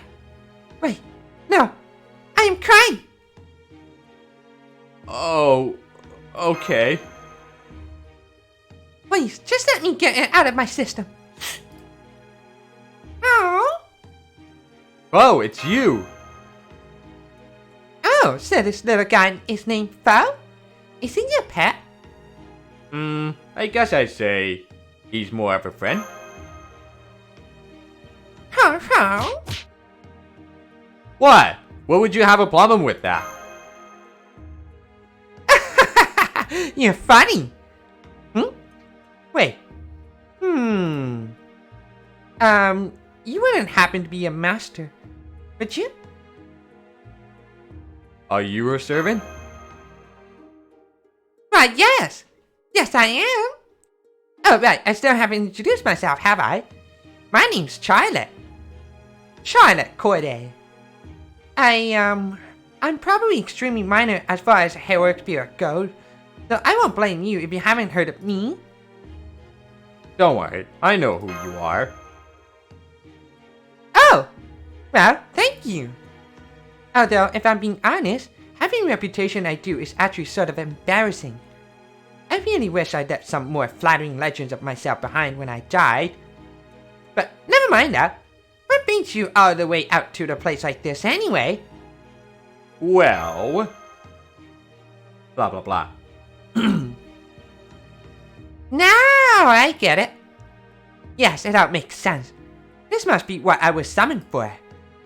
I've been wondering what I'm supposed to be doing here ever since I materialized here. So now that I know, I promise I'll do whatever I can to help. Then, does that mean... Yes!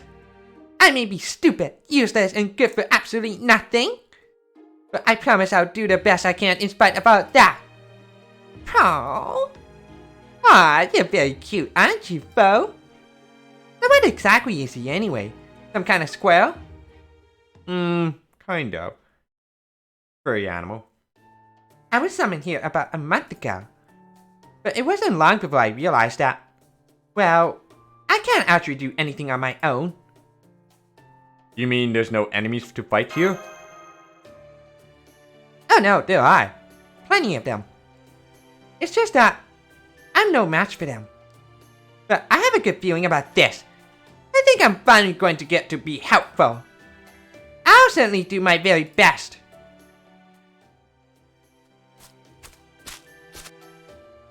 Anyway, I suppose the first order of business is probably tracking down all your other companions. So while we're doing that, I'll tell you everything I know about Atlantis. That'd be great. Thanks. Of course. Okay, so this island we're on now is called Hestia, after one of the gods of Olympus. There's a village here where some humans live, and another servant lives on the island as well. Another servant? Yes, he calls himself the Courier. I still don't know his true name, but he's the one who brought me here on the ship. A ship, huh? By the way, Selfrost, I'm afraid I have some bad news. What's that? I actually have no idea where we are right now either. Now, where was that village again? Huh?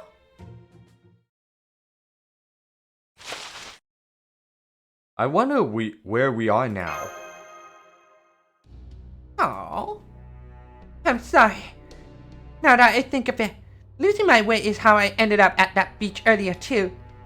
Why did you lose your way? Well... How? Shh!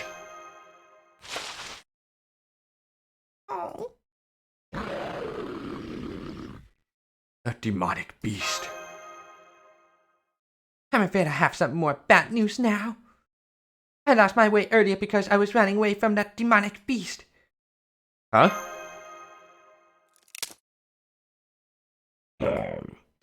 There's no way we can beat it.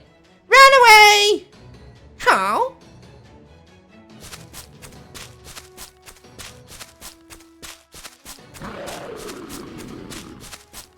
Oh crap, it's getting on us. Suppress! Corday. Please, run for it. I'll hold it off as best as I can. I promised myself I'd be useful this time. This time? Here goes nothing.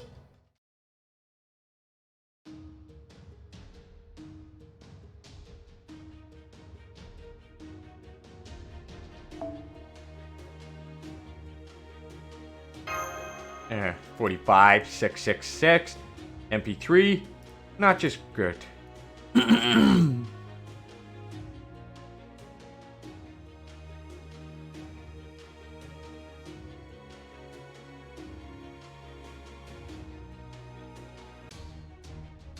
頑張りますよ。マスター、見ていてくださいね。はいはい。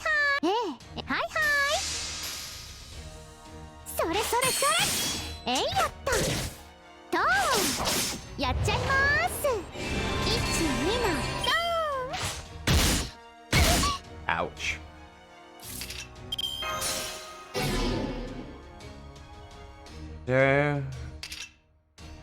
One turn. No, I don't want to use that. はいはい。ええ、了解です。ドーン。えいやった。それそれそれ。やっちゃいます。1、2のドーン。 Nice try. Don't even try. 頑張りましょう。殺しますね。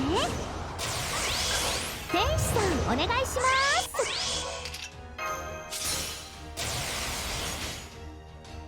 宝具準備ですね。了解です。はいはい。 Let's go for it. 私は世界を動かせず、けれど世界は私を鈍らせない。ラ・レーブン Oh, come on! You stupid bitch! You could have just killed that そ fucker! れそれそれそれそれそれ。 Oh my god. 1、2の Ah! What the fuck? You could have just made an instant death for that python, but you couldn't. 了解です。ええ、了解です。トーン。えいやった。えいやった。やっちゃいます。1、2のドーン。 What the hell, man? I thought you were gonna insta kill that thing, but you failed. Oh, that chance really does not work with that death chance.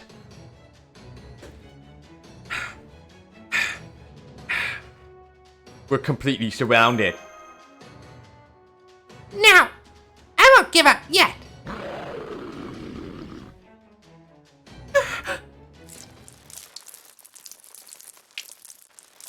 Huh? Oh? Is it raining on them? Having a body can be a real pain sometimes. No, wait. Something's not right here. Why do I even have to do this anyway? I mean, I'm a servant for petrol's sake! Oh, maybe it's because my name was originally meant one who discharges water. Yeah, that must be it. Whoever thought that was a good name for anybody? Oh? Does that mean the water falling on the demonic beast's heads is actually... Please, no. Oh? What's that? Did I get it on somebody? Sorry about that. Hang on, I'll be right down. Ah! Sorry again. Didn't mean to involve you guys in my little, bit of fun. So, who'd I get it on? Not me. I nearly couldn't live with myself if it had. Guess that means you guys were the unlucky winners then. Haha, my bad. Ah, gross. Stay away from me. But you were the one who... I'm sorry, this is all a little too much for me. Oh. There we go. A nice, solid hit. Hey there, I don't know who you are, but you're lucky I found you when I did. Thank you for saving us. Well, aren't you polite? Nice to see you know your manners. As for the pretty young lady, you a servant? Yes, I am. And I take it you are as well? Sure am. I think this calls for a toast to our fateful encounter. Just wash your hands first. Oh. I agree. Cleanliness comes first. Alright, I hear ya. Man, what a pain. Okay, let's try that again. This means I saved your lives, yeah? Well, I guess, technically. Yikes, I must have made an even worse first impression I thought. Well, your entrance was a little... Okay, incredibly off-putting. But I suppose we wouldn't be here right now if not for you. So thank you for that. So beautiful. Say, now that I've washed my hands, maybe it'd be alright if I held yours? No, I think I'll pass on that, thanks. We don't even know each other's names, after all. So I think it's much too early for anything like hand-holding. Ouch. Rejected with cold, hard logic. That's just sad. Okay then, sounds like introductions are in order. I'm Orion, the TriStar Hunter. Orion the plushy bear?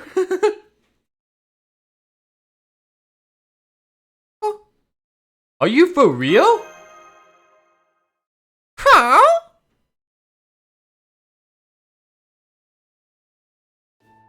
Ah, now I gotcha. So you met me before then? Well, yes and no. What's that supposed to mean? Anyway, you are? Charlotte Corday. Oh, I see. It's okay if you never heard of me.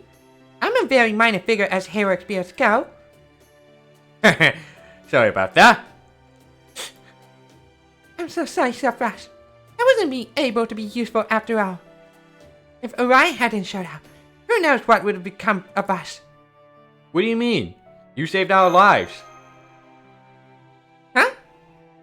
But I couldn't even defeat a single demonic beast. Don't be ridiculous. I'd never have been able to save you guys if you hadn't hung in there like you did. Oh? I see. Then, I was useful after all. That's wonderful. That means I can die now. Where did that come from? Oh, sorry, I misspoke. What I meant to say was, I'm so honored now that I could die a happy 7. Being able to help humanity is a dream come true for me. I can almost feel myself disappearing as we speak. Well, don't, okay? I mean it. Oh, oh, I get it. You're actually egging me on, aren't you? Not even close. Actually, hold on. Something's still not adding up. Let's see. You're not an Atlantean, right? And you're a servant? What's going on here? Well, long story.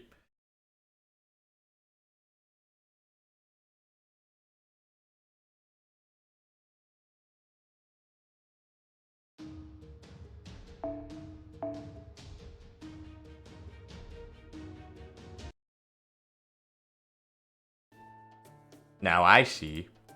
So you're a master. Oh, don't worry. I can promise you with absolute certainty that I'm a servant from proper human history. So, if you're here, does that mean you came to set this Lostbelt, right? I guess so. Not exactly brimming with confidence, are you?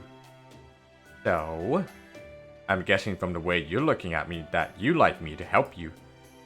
But I can't. Huh? Too much hassle. Is that really your reason? Man, you're a real doubting Thomas, aren't you? Yes, that's the reason. You can't be serious. You must be 1,000 times more useful than I could ever hope to be. So why won't you agree to help? Well, let's just say I've got my reasons. Huh. Now that's a sulk if I've seen one. Alright then. I suppose this is where we go our separate ways. Come on, Silvers. We'll never find the village if we keep wasting our time here. Let's just get going. Does she know the village is in the opposite direction?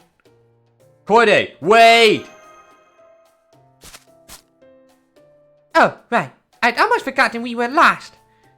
Alright, would you take us there, please? Didn't you just say we were going our separate ways? I'm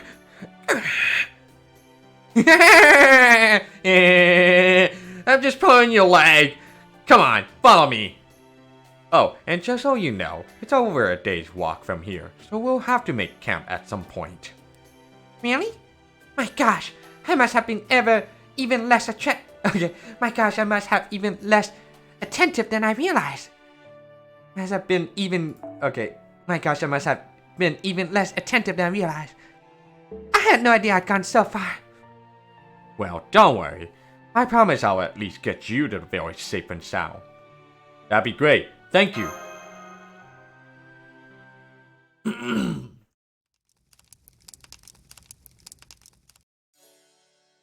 So, let me ask you this. How much do you guys know about this Lostbelt? I know, just that it's the biggest. Sounds about right. Okay then, let me tell you a little more about it. And I guess I know that the weather is very mild and pleasant here.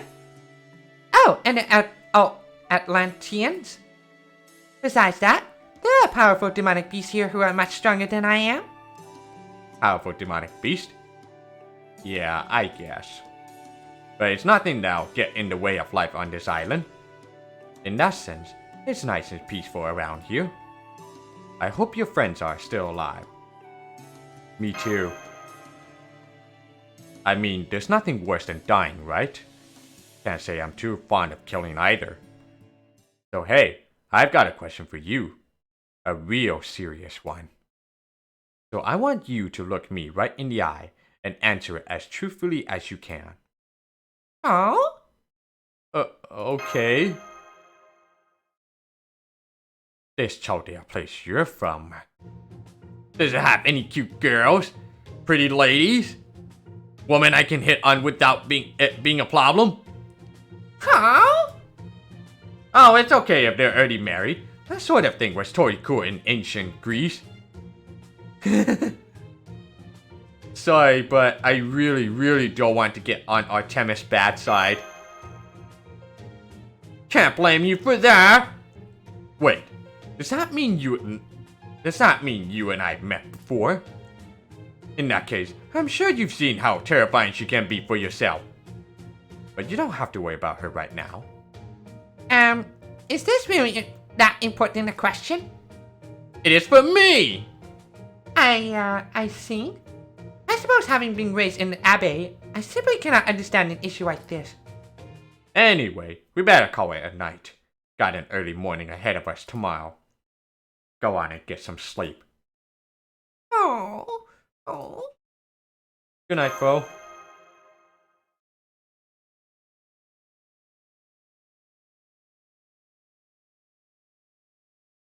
There we go. Out like a light. Sweet dreams, Frost. I'll be around to help you for at least a little while. You ready, Charlotte? As ready as I'll ever be. Oh, and please call me by my last name. You got it. Alright, you lot. Keep it down so you don't wake up so fast, and I'll make your death quick and painless.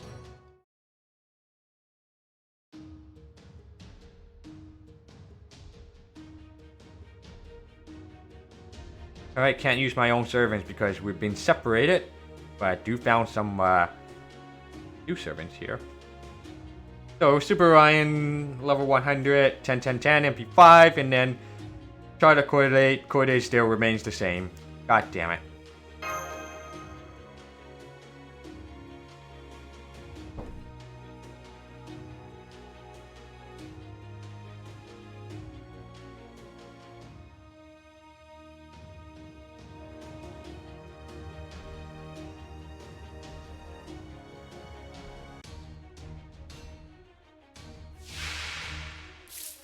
And I cannot use my Mystic Code. Yeah. Wait.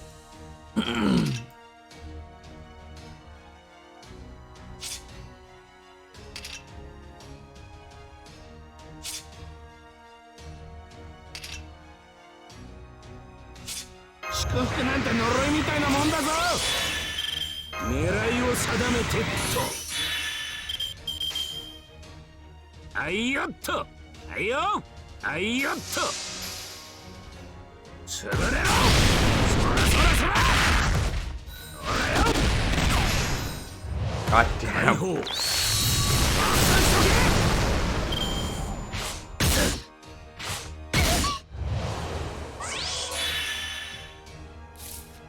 I can't use my Mystic Code. Shit. Actually, はいはい。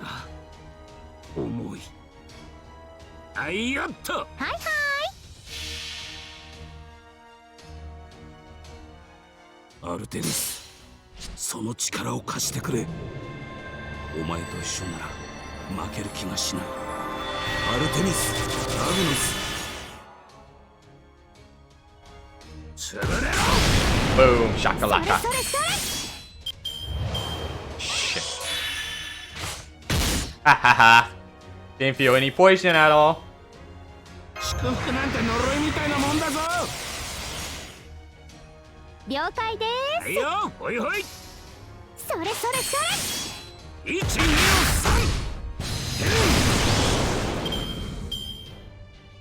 3。Mwahaha.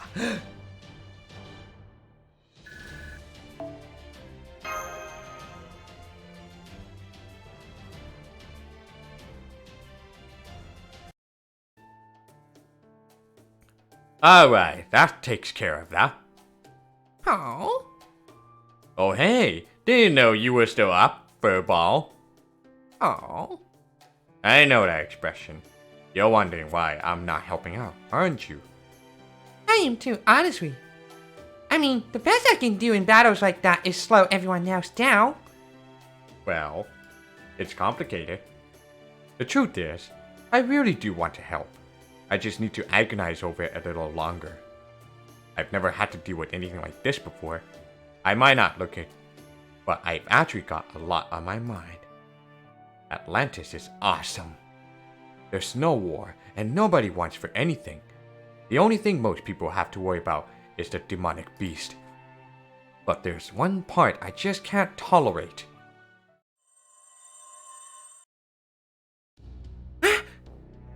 Knock it off. She's not an enemy. Get lost. I don't feel like talking right now. Huh?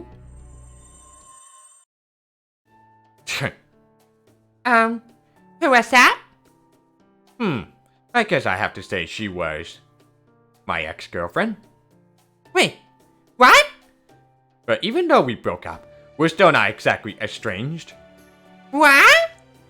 Anyway, that's how it is. I appreciate it if you could keep it this between us. Well, if you insist that's how it is, I certainly don't know enough about that sort of thing to say otherwise. You don't? No, I don't. Is that odd? Well, I guess that's okay. Good. Anyway, it doesn't look like any more demonic beasts will be bothering us. So I'm going to stay close to Subclass.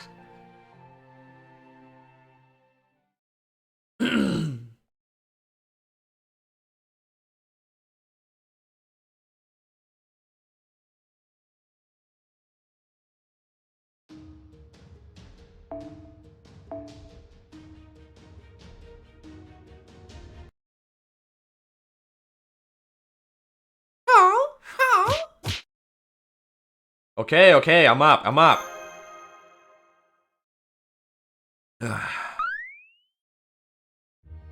Hey, you're up. Ready to get going? If we leave now, we should get to the village today. Good morning, so fast. I've got plenty of jerky if you're feeling hungry.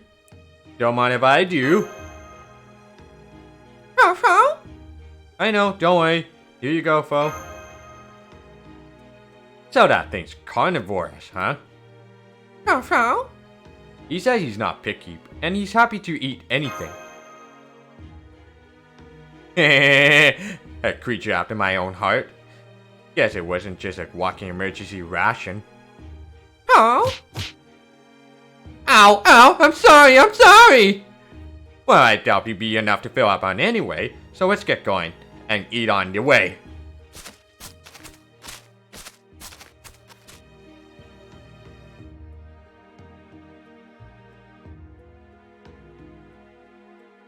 What are those machines-looking things?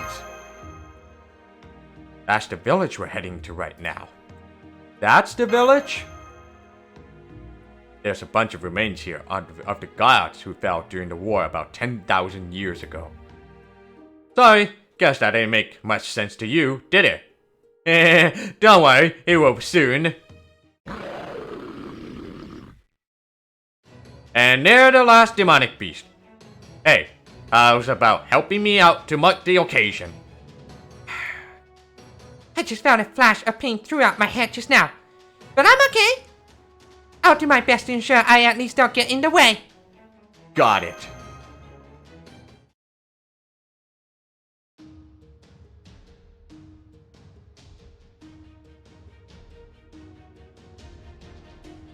Oh! Scarlet Cordate's got up to level 75 and 40 skill. 10, 10, 10, 5. Nice.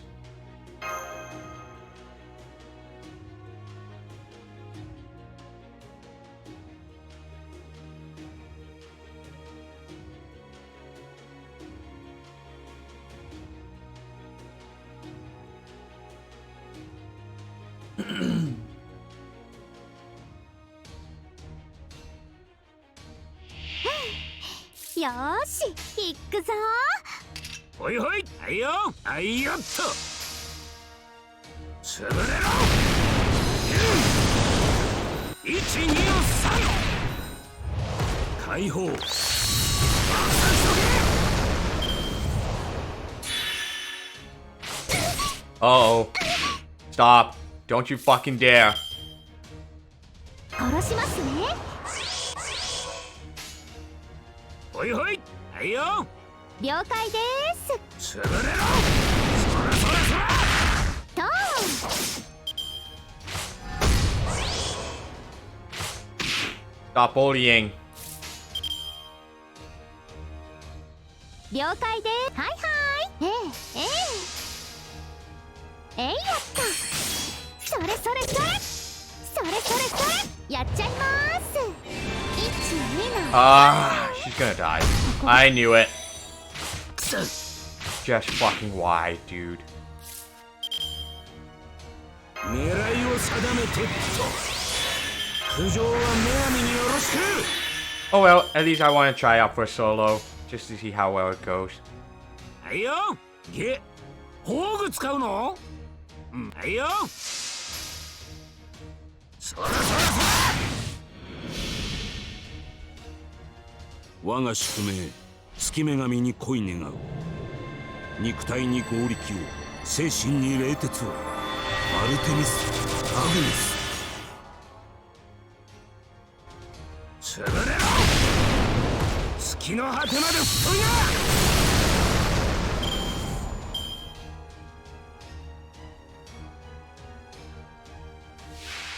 Oh, Chimera.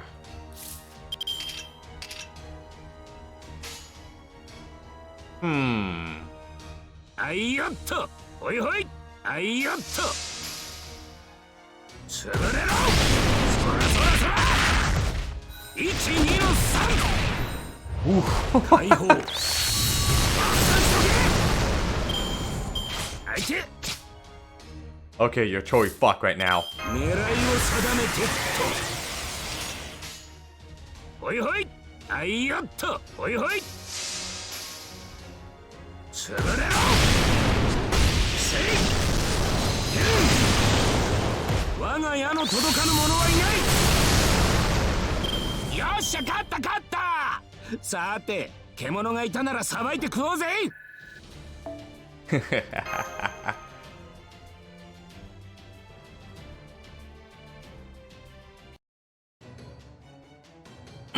Try this on for size! Ah, yeah! We won! Man, having a master around really does make a big difference, doesn't it? It really does. I don't know why, but I feel like I'm doing so much better now. I'm just glad I can help. Don't worry about it. Ah, yeah! Huh? I don't suppose. You want in on the high five action too? Oh, yes please. But since I barely did anything to help, I think a low five would be more fitting. Okay, how's this? We did it! Oh, me next! Come on! Huh? Well, in that case... Just the fingertips? Well, I couldn't give you anything better than what I gave so far, so... Why is that? Some kind of servant code or something? I guess... something like that? Oh, Fofo? Ah, well, never mind that. Here we are, Estia Village.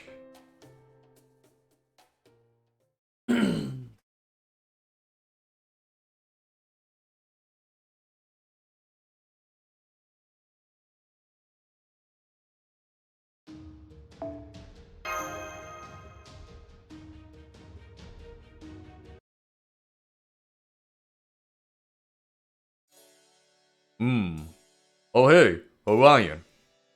What's going on? Not like you to return from a hunt so soon. Let's just say I happened across something rare and unusual. You mean you found someone too? Who? Oh yeah, some people showed up here asking for help. I tell you, I hadn't seen anyone that badly wounded in a long, long time. Well, damn, that's a hell of a coincidence. So, where are these people now? They're staying at the tavern for the time being. Apparently, the courier happened to know who they were. I was going to have them head for the temple once they got their bearings. But now that you're back, this works out nicely. Why don't you escort them there? Turns out none of them had an offering from the gods, just like you didn't. Did you hear that so fast? You think it might be them? Hell yeah, I do. There's no way this is just a coincidence. Come on, the tavern's this way. Wait for me!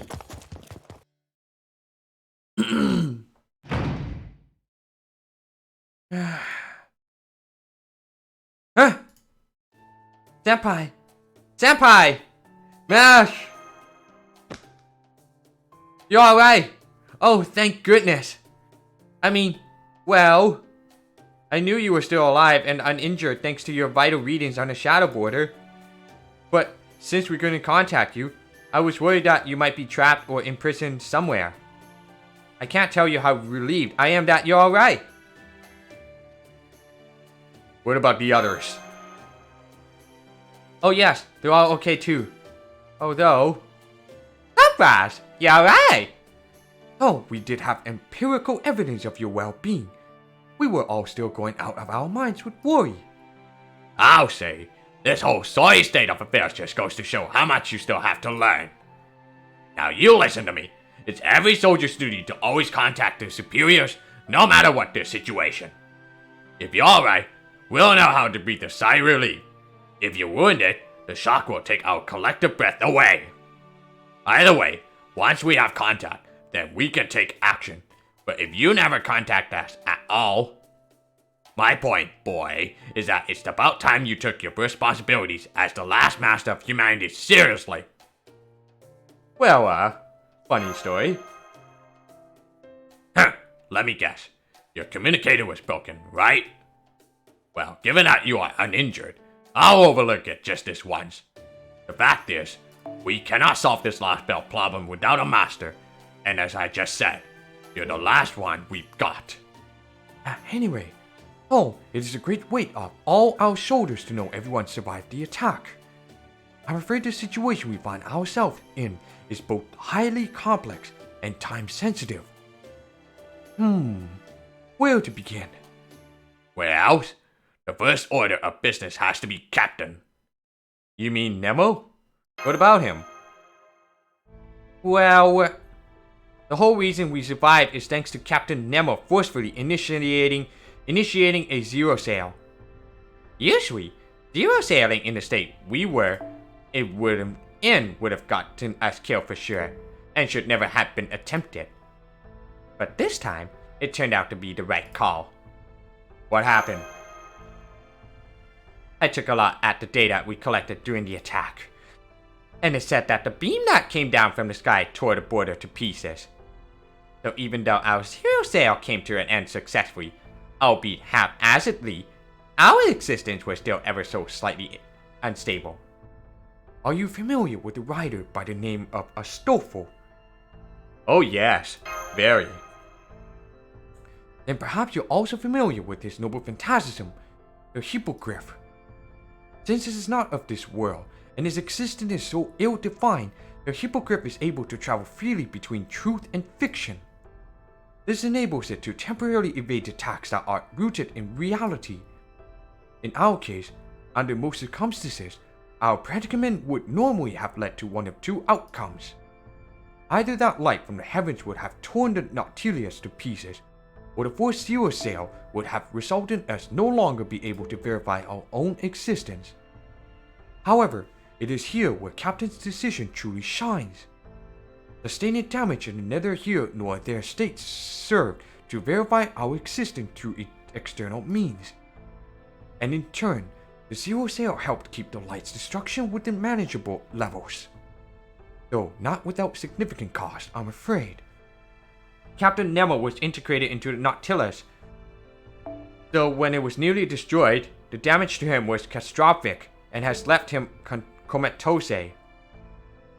Is he going to be okay? Unfortunately, it seems his recovery will be neither swift nor simple. But recover he must, for we cannot hope to cross the Sea of Atlantis without the Nautilus. It is absolutely essential for us to navigate the terrain. Under normal circumstances, the best thing to do would be to send him back to Northern Chaldea, turn him into his spirit form, and give him the time he needs to restore himself. But our plan hinges on Nautilus, and with that out of commission, our hands are firmly tied. For one thing, we can no longer escape even if we wanted to. What about Scion? As far as I can tell, we're almost completely cut off. We've been able to transmit a tiny bit of data, just enough to let her know we're still alive. But that's all. It takes forever to send two. To give you an idea of the scale and difficulty, it's like sending signals from Earth to Mars. Then, right when everything was looking abjectly hopeless, that's when I showed up and said, "You look like you're in distress, oh beautiful lady with the hidden eyes." That voice, that line. I take it we've already met then. Perhaps there's a version of me there in Chaldea. Still, I'm a firm believer in proper introductions, so don't mind me if I do just that. My name is Bartholomew Roberts! I'm single! Huh? I said I'm single! Here, Matt, why don't you come stand next to me for a while? Okay. Indeed, it was through meeting Mr. Roberts that we managed to arrive at this village. What about you, Master? How did you find your way here? Orion helped me.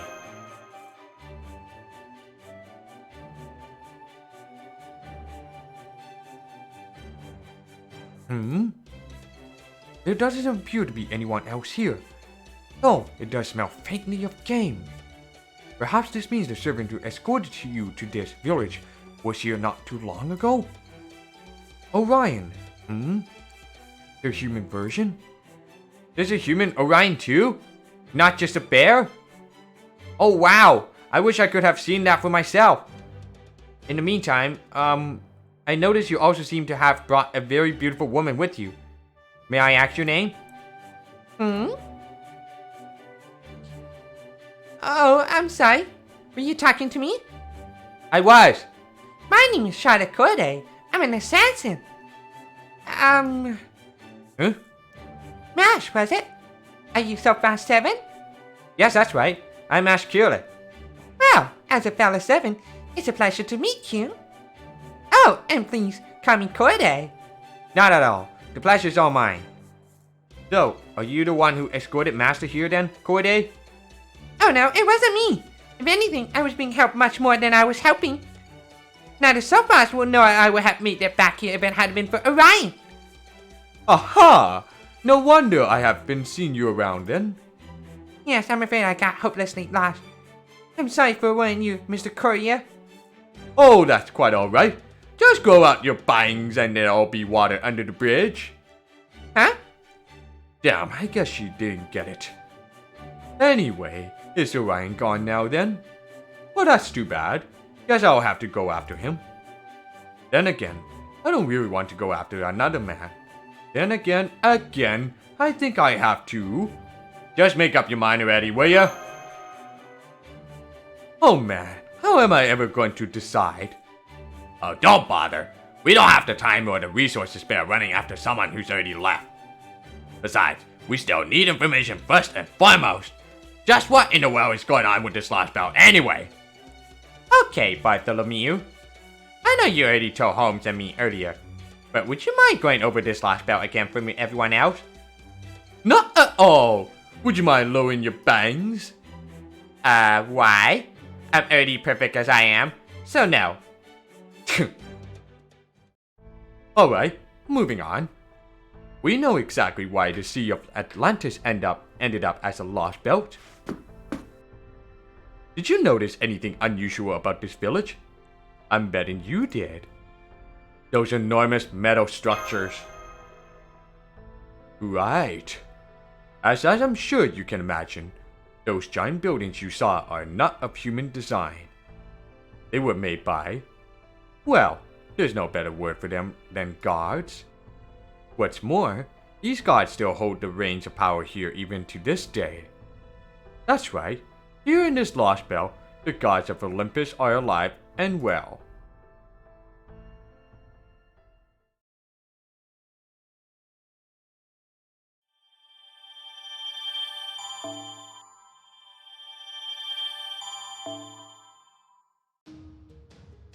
Alright, section 3.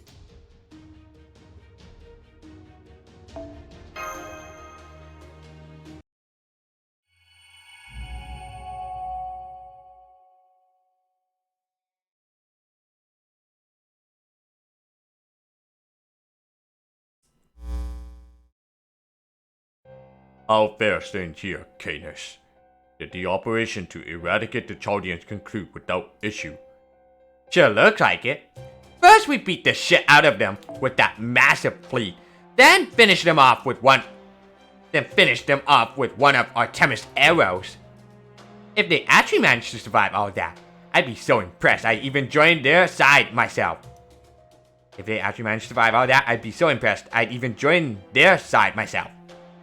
I'll take that to mean it was a highly fulfilling victory then. But I also advise you to watch your tongue, Canis. Words that have meaning, after all, and I'm afraid you might have been a bit too generous with your praise just now. The hell's that supposed to mean? Not like I could join their side even if I wanted to, now that they're dead. Wait, I recognize that mean little smirk. Don't tell me. Odysseus, tell us what happened already, and be quick about it. We haven't finished our search for their remains yet, but at this point, it seems that they were not eliminated as planned. I intend to continue searching for them under the assumption that they managed to escape, most likely to be a nearby island. I expect Hestia will be our best bet. There you have it, Canis.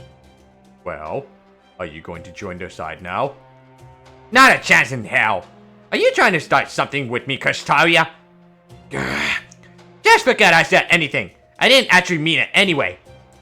Besides, I don't even see why all this was necessary.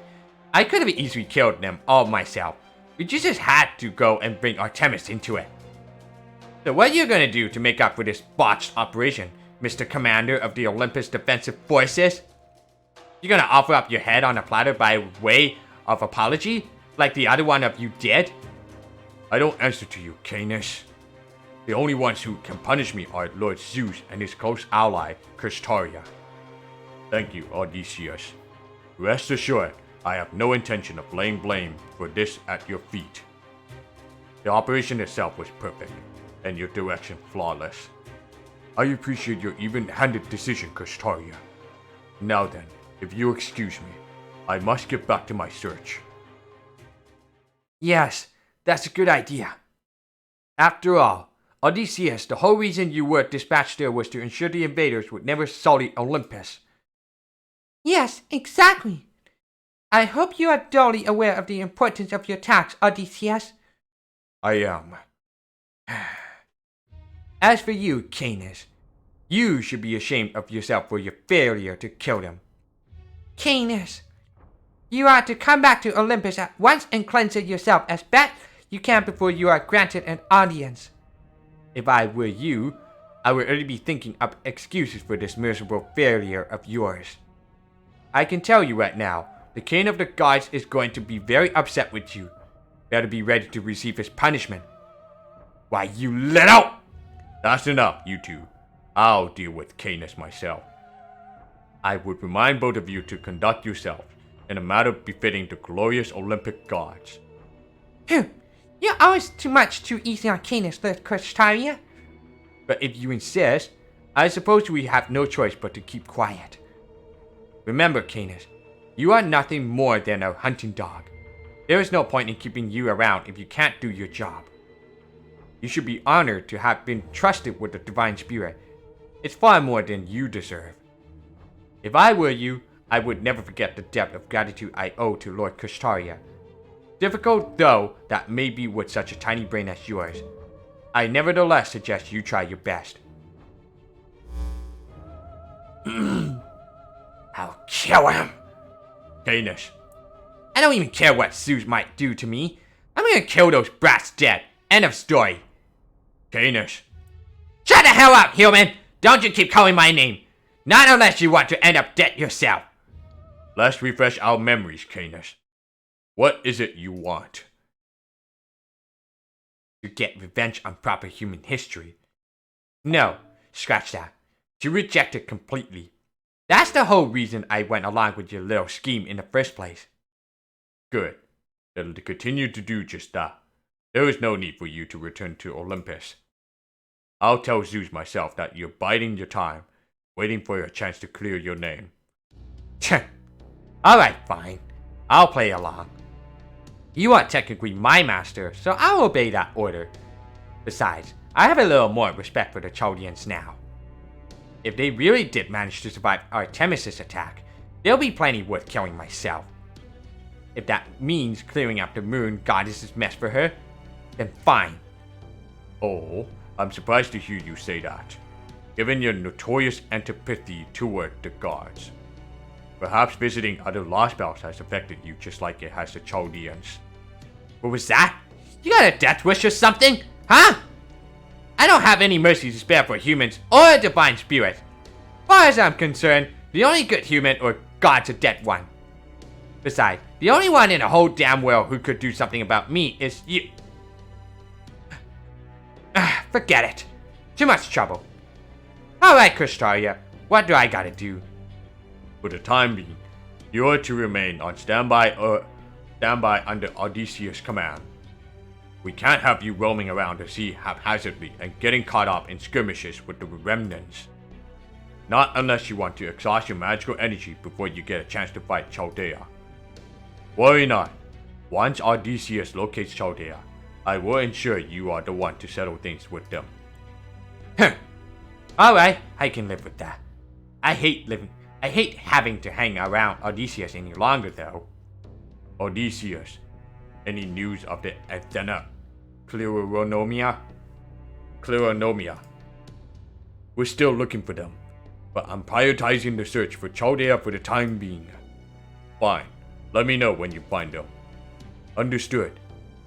That's all I have to report. For now, I will return to my search. Very well. I'm sure a hero of your renown won't let us down, Odysseus. I find it hard to believe how rudely you behave towards your own master, Canis. Ha! Believe it or not, this is me holding back. I'm just too tired to bother with anything more. Really? That was you holding back? Yeah, I was. There's just no point in getting pissed off at him.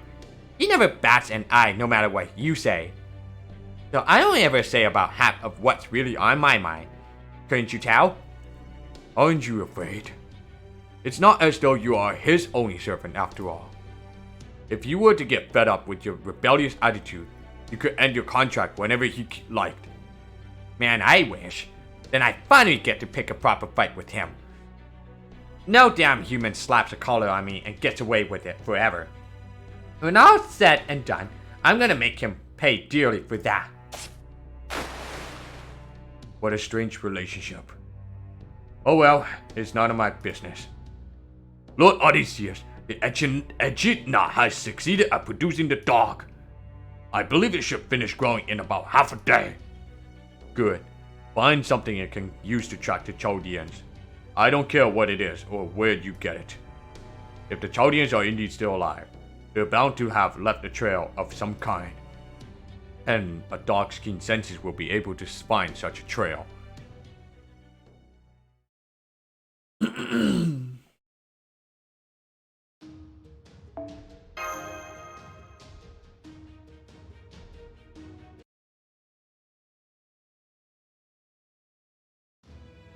In proper human history, the gods, including the 12 Olympians, parted ways with humanity.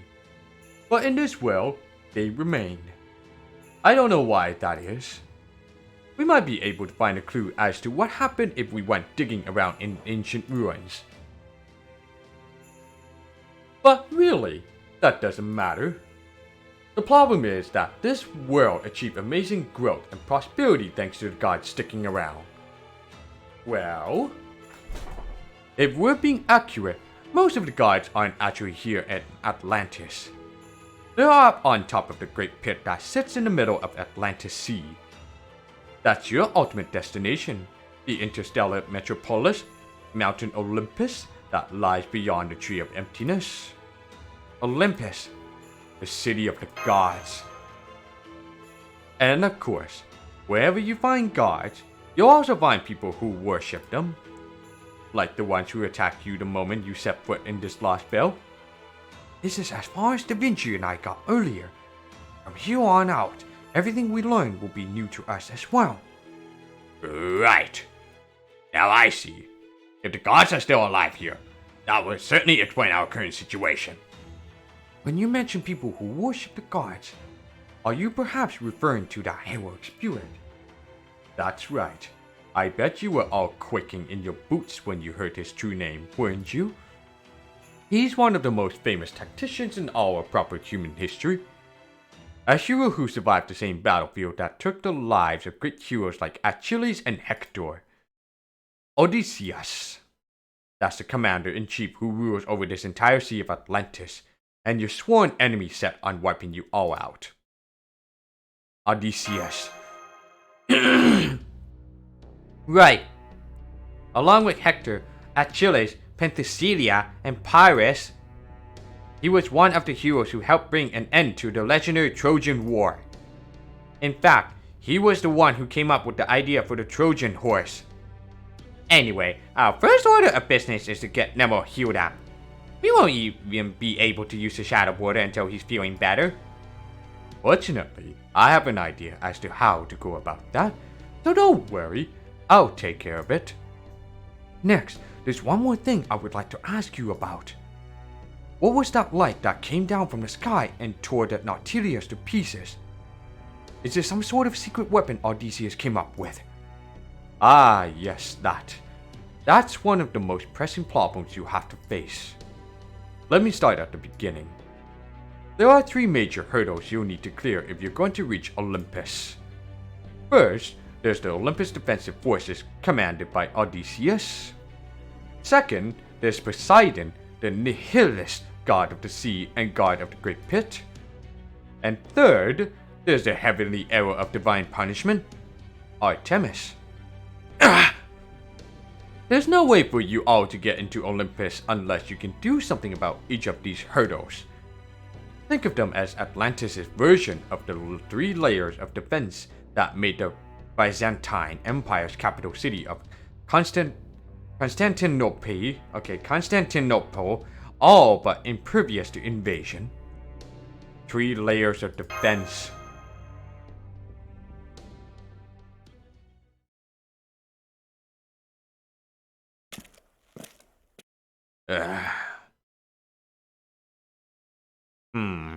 Maybe I should have said something before I left after all. And again, I'm sure they'll figure something out with Bartholomew there. Man, now I've got even more I've got to think about. Where should I go? What should I do? Is this really what you want, Artemis?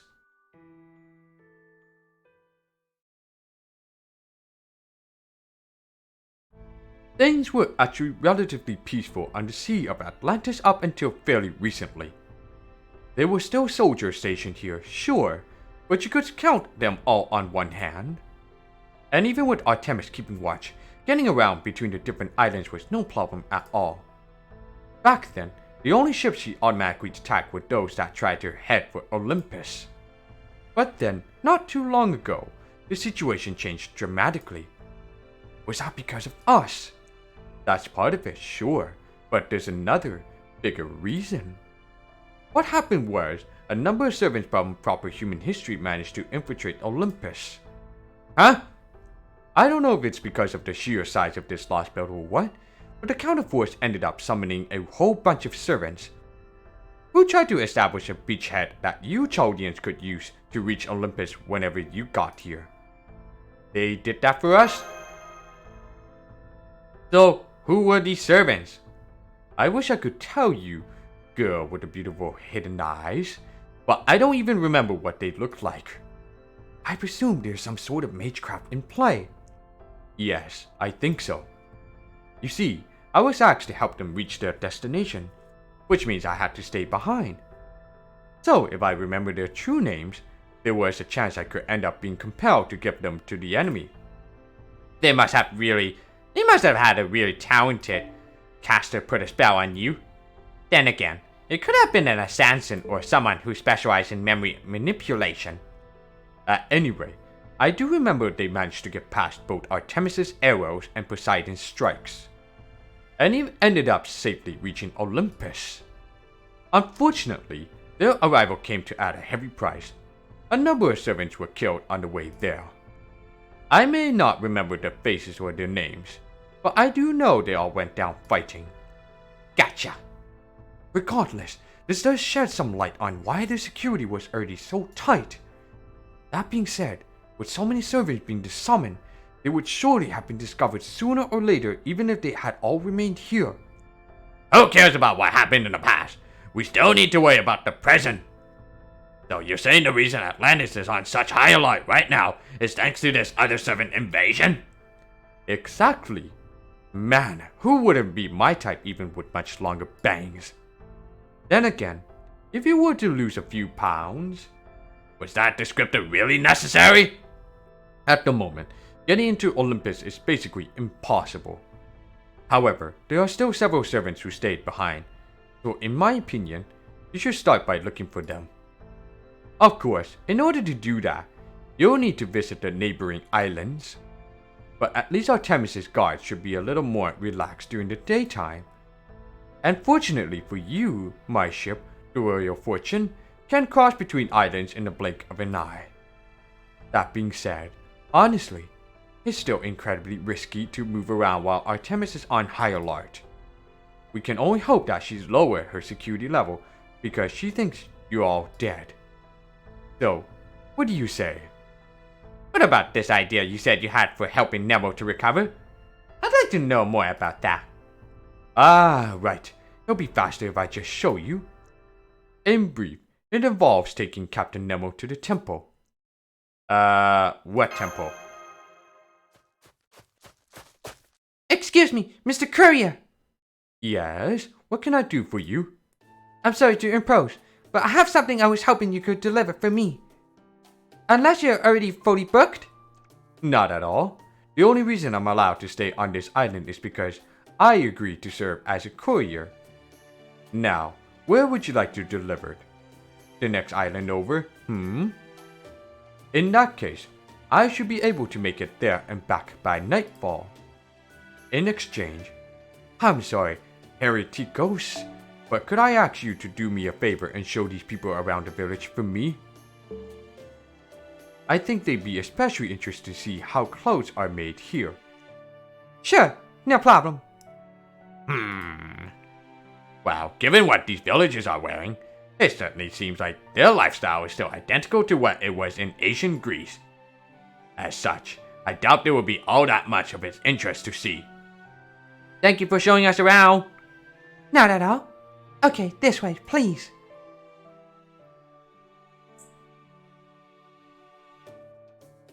I'm sure it comes as no surprise, but one truly cannot help but notice those enormous structures. I'm told they are known as the remains of a number of gods. Remains isn't the nicest way to put it, but that does seem to be what the young people call them. Do you mean to say that you are no longer young yourself, my fair lady? Because if so, I must humbly beg to differ. Oh, well, thank you. Anyway, Mr. Courier said that I should show you how our clothes are made, right? Here, it's right this way.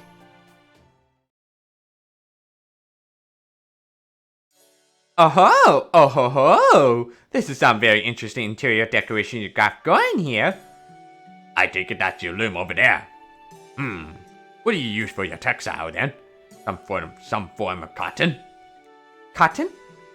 No, it's silver birch bark, embedded with Theo's Chloronomia. Theo's what now? Well, I suppose that doesn't matter. Though I must say, isn't this material a bit too plain for clothing? Surely you could put such a lovely shade of blue to its more fashionable means, no? And what about durability? Isn't that a concern? If I may, Director, fashion is intrinsically tied to both the area in which it is worn and civilization of the people wearing it. So, I dare say it's quite rude to criticize it as though our perspective is the correct one. Yes, good one. Good point. I see. So you find it too plain. But to answer your question, no, durability isn't a concern at all. Our clothes can be adjusted to suit the temperature and are treated with a coating to deter blades, which keeps us fairly safe from demonic beast attacks. Ah? Yes? Pardon me, but would you mind if I touch the outfit hanging over there? Oh no, go right ahead. I can't say I've ever felt any other article of clothing quite like this. Would you also mind if I borrow that knife? Holmes? This is a good iron knife, well made and well sharpened. And yet, it can't cut through this outfit. Huh? Are you serious? Here, let me try. It's no use. I can't cut it worth a damn. Could you stop, please? If you're going to ruin the knife if you keep that up. Ah, of course. I do beg your pardon. What in the world is this material? Is there some trick to how you make it? No, we just... Hey, I hunted a demonic beast. Oh, good. It looks like we'll get to have fresh demonic beast meat for dinner today. You hunt demonic beast? Isn't that dangerous? Oh no, it's fine. The ones around here aren't all that strong anyway. The gods have permitted us to hunt them for millennia now, as long as we do so in moderation. The gods, huh? They should start cutting and dressing the beast any moment now. Come on, let's go see. I got a Hydra! This one ferments alcohol in its intestines, so we ought to be able to get some good booze out of it too. I don't believe it. That is easily as large as an Orochi or Divide Diabotron. I say, have you all noticed something odd about these proceedings? While all the villagers would seem to be happy about this kill, not one of them is surprised by it. This sort of hunt may not be exactly common for them, but nor would it seem to be unprecedented. Man, this is great. We haven't had Hydra meat in forever. Hey, can I ask how long forever is? Let me think. Maybe 30 years or so? Am I right, Gramps? Oh, I'd say the one from 30 years ago was a good bit smaller than this. I haven't seen one of this size in about 200 years, back when I was still young myself. Huh? What? What did you just say? I said I haven't seen one of this size in about 200 years.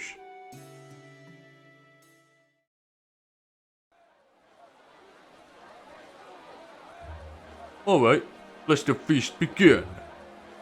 Man, we haven't had Hydra in ages. Don't worry, everyone. We also have chicken if you're not a fan of snake. We had demonic beasts back in Russia too, didn't we, Senpai? This is some of the toughest meat I ever had. That's true. Doesn't smell nearly as strong as I thought, but it certainly is chewy. Make sure you two brush your teeth properly. I don't want you complaining about toothaches in the middle of a battle. Alright, now that we've discovered a few more interesting things from this Hydra hunt, let's take advantage of this mealtime to go over what we've learned. First off, we were told that this Hydra was brought down not by a servant, but by 4 ordinary villagers. Second, these villagers haven't seen a Hydra of this size in approximately 200 years. Which we know thanks to an old man who was apparently a youngster at the time. Quite so. It would seem that while Hydras of this particular size are something of a rare occurrence, it is not at all uncommon for these villagers to bring back smaller Hydras from a hunt. Furthermore, all the jerky we've seen hung up around the village came from demonic beasts as well. In the Russian Lostbelt, the Yaga had to use magical guns to hunt demonic beasts, and even then, bringing one down wasn't easy by any means. But here... Right. Here, it would seem that hunting demonic beasts takes no more effort for these people than, say, hunting a quail would for us. And even though we're ostensibly from the same human race, they all seem to be in picture perfect health. And they certainly couldn't be that healthy if they didn't regularly have enough to eat. Hey there! Everyone enjoying the feast? This Hydra really hits the spot. I say, what in the world is going on with this village? I doubt anything we've seen here is unique to this village. Rather, I expect this is just what life is generally like here in the Atlantic Lostbelt. Now, there'll be time for all that later. For today, I suggest you guys eat your fill, and tomorrow I'll explain everything at the temple. I got to say, this serpent liqueur doesn't taste like any other kind of alcohol I've ever had, but it's got a real nice kick to it. I bet it would be even better with some spices. I'll have to try importing some of one of these days. True. Given everything that's happened between yesterday and today, I can't help but feel a bit mentally worn out. Putting everything out of our minds for the night and getting a good, long sleep might not be a bad idea at all. Oh, you do realize I'm speaking strictly in my capacity as commander, of course. And I only reached this conclusion out of fervent consideration for everyone's well-being. Whatever you say, Director. I mean it, you know! When did you become so distrustful? Didn't you just, take me at my word? You are my subordinate after all. Also, would you please teach this creature to stop stealing my food already? No can do.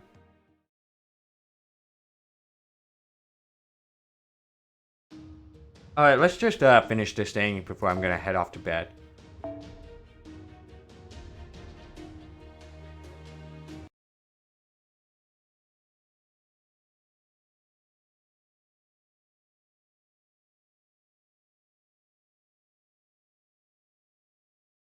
It doesn't look like Captain Nemo will be waking up on his own anytime soon.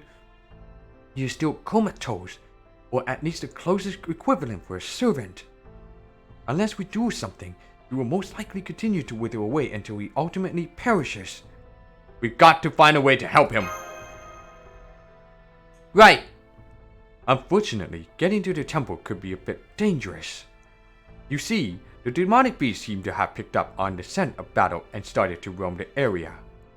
In that case, we can't have Sopras carry him, since he needs both hands free for his master duties. Indeed, and it would be quite difficult, if not impossible, for you to carry him either, thanks to your small stature. So, who would be the best choice? Why, would you look at that? It seems we have a strapping young man with girth to spare right here. You're not talking about me, are you? Don't worry, you'll be fine. Someone as light as Nemo shouldn't be any trouble for you at all, right? Well, no, of course not. Not to mention that physical enhancement is the most rudimentary of all spells. But a distinguished commander like myself giving a child piggyback ride just seems more than a tad, well, improper. You're still worried about appearances at this point? Shouldn't you be more concerned with improving your odds survival, Commander? Even if just by 1%? Exactly. Besides, I bet you'll cut a real dashing figure carrying Nemo on your back, Gordy. Bear me the hollow praise. Something about it just rubs me the wrong way. That actually reminds me of something I've been wondering about for a while now. Did the homunculi you grew up around never praise you for anything, Director? Great question, Mash. Homunculi are early bone grown from the moment they're born, which means they have absolutely nothing in the way of genuine life experience. I don't need any praise from the likes of them.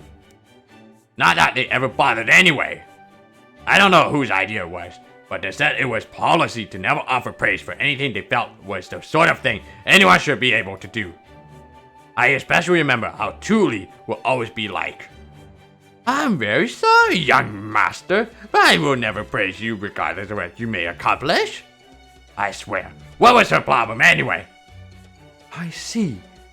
Fascinating. She sounds like someone I would very much like to meet. Don't be ridiculous. She's just another homunculus.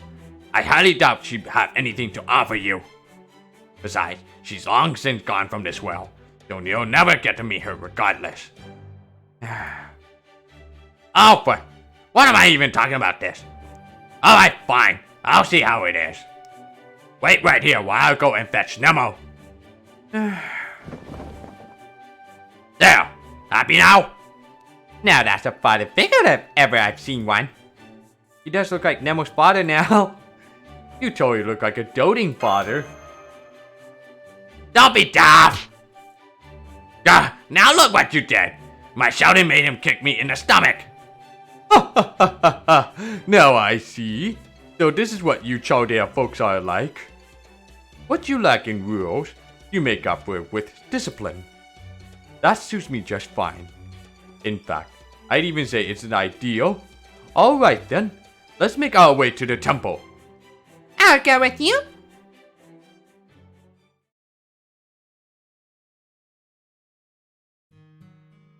I'm guessing I'm really just an ordinary guy. That's why I'm here now. That's why I got left behind. Right now, I'm just a guy who looks the part, left holding down the fort. Every day feels like it lasts a year. Every second feels like it drags on for an hour. Don't get me wrong. Logically, it makes sense. Really, when you get right down to it, servants like us are supposed to fight alongside the master. It's just reckless to go off somewhere you know you're likely to die without one. I know what that servant, I can't even remember their face, asked me. Stay here and wait for them. And I know I said I would, partly because it really didn't feel like the kind of situation where no was an option. But I'm supposed to be one of the greatest sabers ever, even if I do just use a club. Right now, I'm a rider, though I can't keep my horse around all the time. Ah crap, I'm getting all choked up. I have no weapon and no vehicle. The only gear I've got to my name is a few tales of adventure and daring do. And that's nothing compared to the real first-rate heroes. I can't stand back up if my Achilles tendon is severed or if I'm stabbed in the heart. I can't keep protecting the entire city as its political leader, general, strategist, and warrior all rolled into one. I could never complete all of the 12 labors on my own. I can't even gather a bunch of other heroes onto a single ship for an epic journey. So many things, and I can't do one of them. The best I can manage is to hunt demonic beasts and donate them to the villagers, just like I've been doing every day. They say there've been a whole lot more demonic beasts running around lately. That probably means they're either here or they will be soon. I wonder what they'll think of me when they show up. A useless, good for nothing C-rank servant? I just hope they're at least a little happy to meet me. Nah, what am I saying? I've gotta stop thinking positive.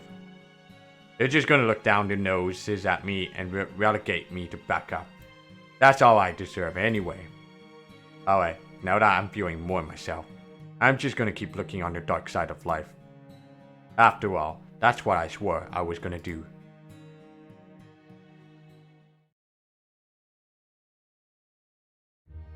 Okay then, let's get going. Man, when we first set out for this Lostbelt, I never thought I'd end up walking it with my own 2 feet. You really enjoying yourself, aren't you, Da Vinci? Well, sure. I've always wanted to get a chance to explore some new, uncharted land like this. While I understand how you feel, Da Vinci, and I'm well aware that you can handle yourself in a fight, I feel I must remind you that you are truly essential to the Shadow Borders operation. So I would advise you to stay as close to Miss Culet as possible. Yeah, I know. Speaking of which, where is the Shadow Border right now? Ah yes, we use this barely functional cloaking feature to hide it once we reach the shore.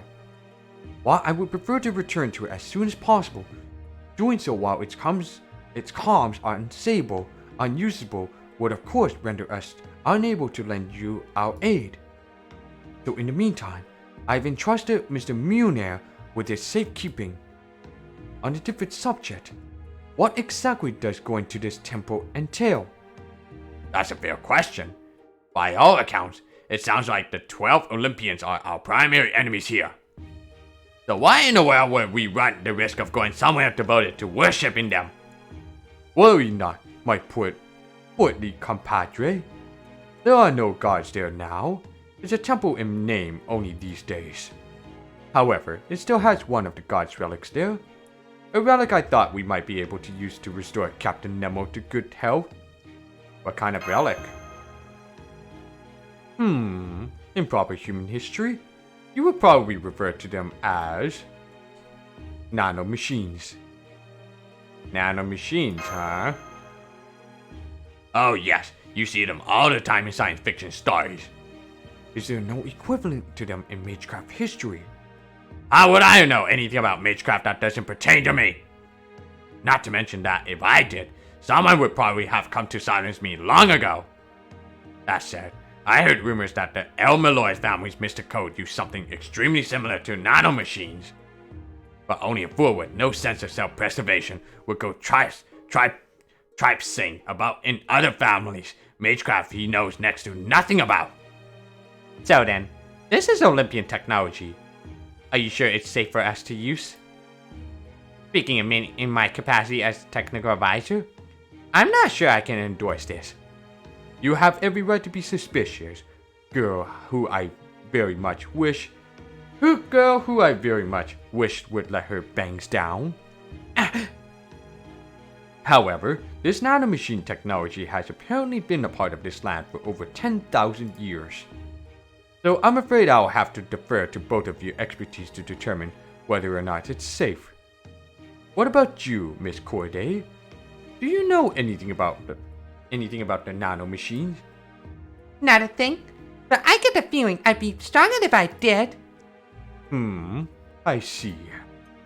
Very well then, Mr. Sophraj, would you be so kind as to give us a proper send-off? Hold on, just a moment. Since I'll be accompanying with you personally for this expedition, why don't you let me handle this? By all means, Director. Right then. All hams, move out! He flubbed it!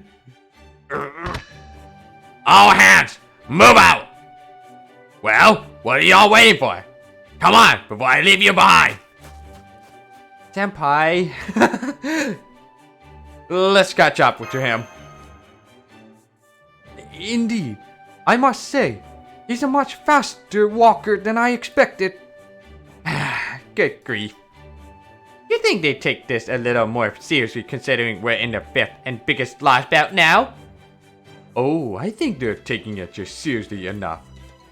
If this is how you all operate, I can see how you managed to take down 4 other Lostbelts. Right? Alright, we better go after them.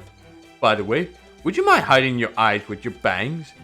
Okay, that is more than enough. You're pushing your creepily specific fetish on literally everyone around you. Seek help. Whoops! Now I've gone and run off too far ahead. That won't do at all. This may be embarrassing, but I'll take shame over death any day of the week. I expect the gentlemanly thing to do here is to simply turn around and go back to rejoin them without saying a word. All that aside, I still can't believe I flubbed such a simple yet critical line. Does this mean I'm just not cut out to be the one giving orders? No, that can't be right. No doubt I'm just feeling a little less articulate than usual after all this fighting. Yes, that sounds right. I'll just go ahead and leave it at that. Director! Ah, that must be Soap Frost and the demi-servant. Alright, Gordoff, keep it together. A good mage never loses their cool, no matter the circumstance. Since I can't use my hands right now, I'll just give them a congenial smile and... Behind you! Ah ha ha ha! What's this now? Some sort of sketch comedy routine? If so, I would certainly hope you could come up with something better than the old "oops, there's a monster behind you" gag. That sort of tired cliche may suffice in your circles, but it'll take far more sophisticated humor than that to get a chuckle out of old Gordoff Music. Huh? You mean you weren't just trying to get me to turn around as a joke? I'll be right there, Director. Please run for it. Is it just me? Or have I spent far too much of this year literally running around? I don't think we're ever gonna make it. There's no way I'm going out as some sort of bad punchline. Golf charge! Damn it! I didn't have enough charge left. Guess I'll just have to use a command spell. Right, ready when you are, Master. Even so, I don't know if it's gonna be enough.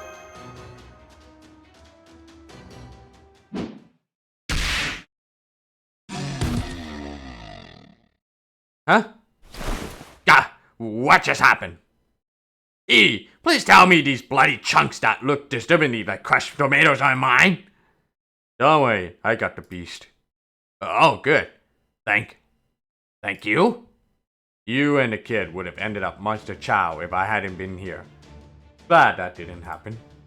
Yes, and I am quite grateful for that, believe me. But, I still don't know who you are. Yeah, that's fair. But before I tell you that, I need to ask you something. What? What is it? And did you really have to point that surprisingly sharp-looking stick at me first? I ask of you, are you my master? No.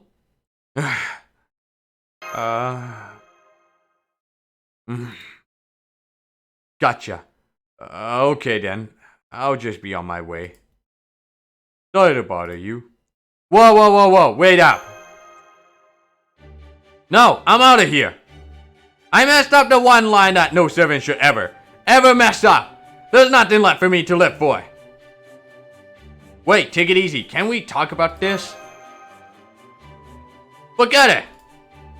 It sounds like you're a servant. Is that right? Well, look. There's a master right here. Wait, really? You're the master? Yeah, that's right. Now, could you please tell us who you are? Yeah, okay. Well... Ah, now there's something behind you. Gosh, yourself! Shut up already, you dumb things! Did you just take that monster out with a wooden sword? I'm guessing that's not just any club. Then again, the only famous club wielders I know of are Miyamoto Musashi and Hirokos. Wait a sec. Are you Hirokos Lily? That has to be one of the last things I ever thought I heard a master say. And no, I'm nowhere near as big a deal. As that. My name's Mandricardo.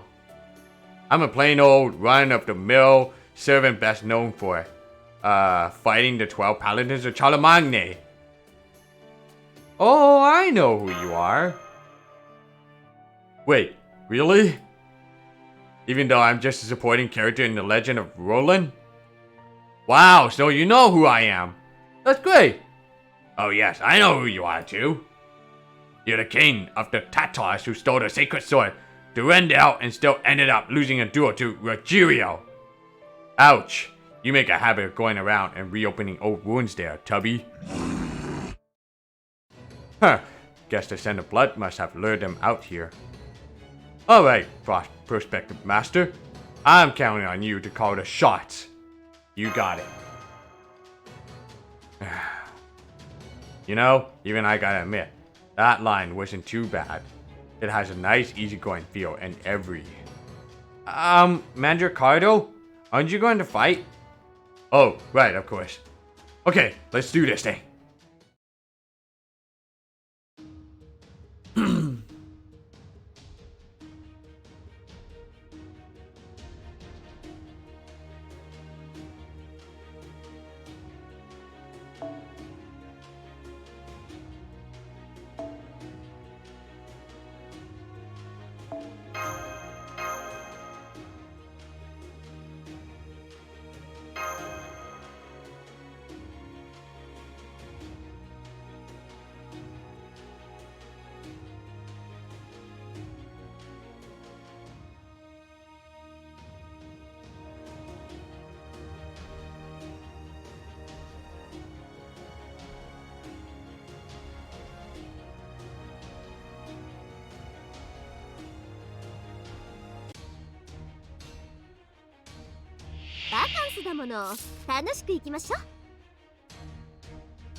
There we go.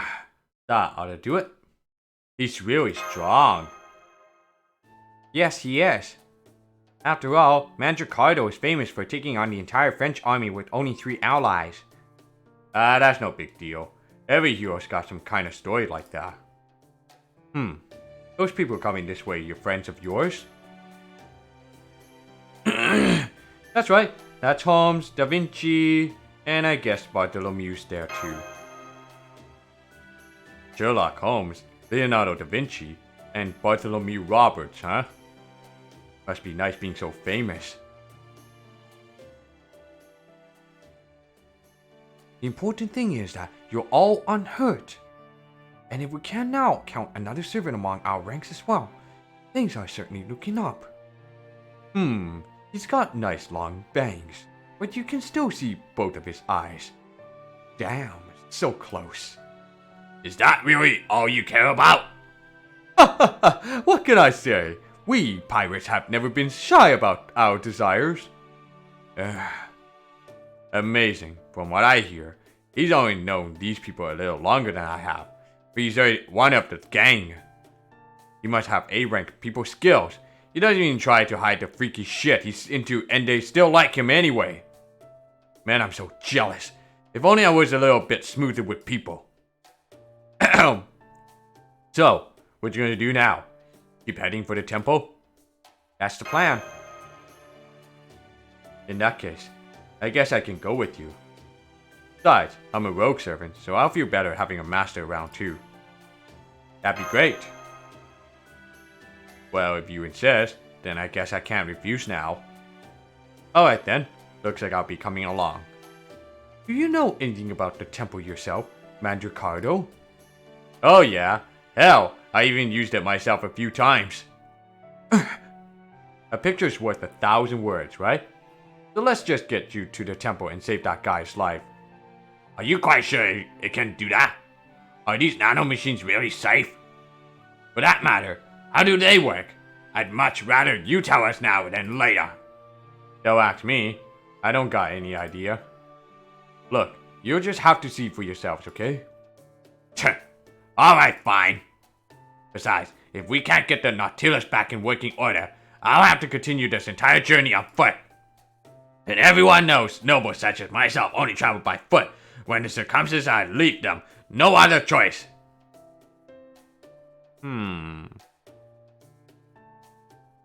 Like that super strict weight loss regimen you had to follow for a while?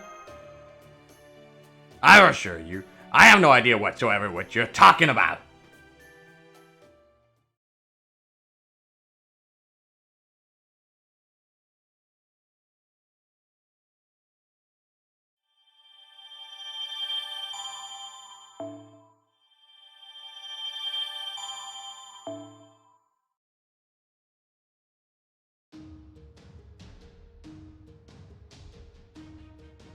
Hey.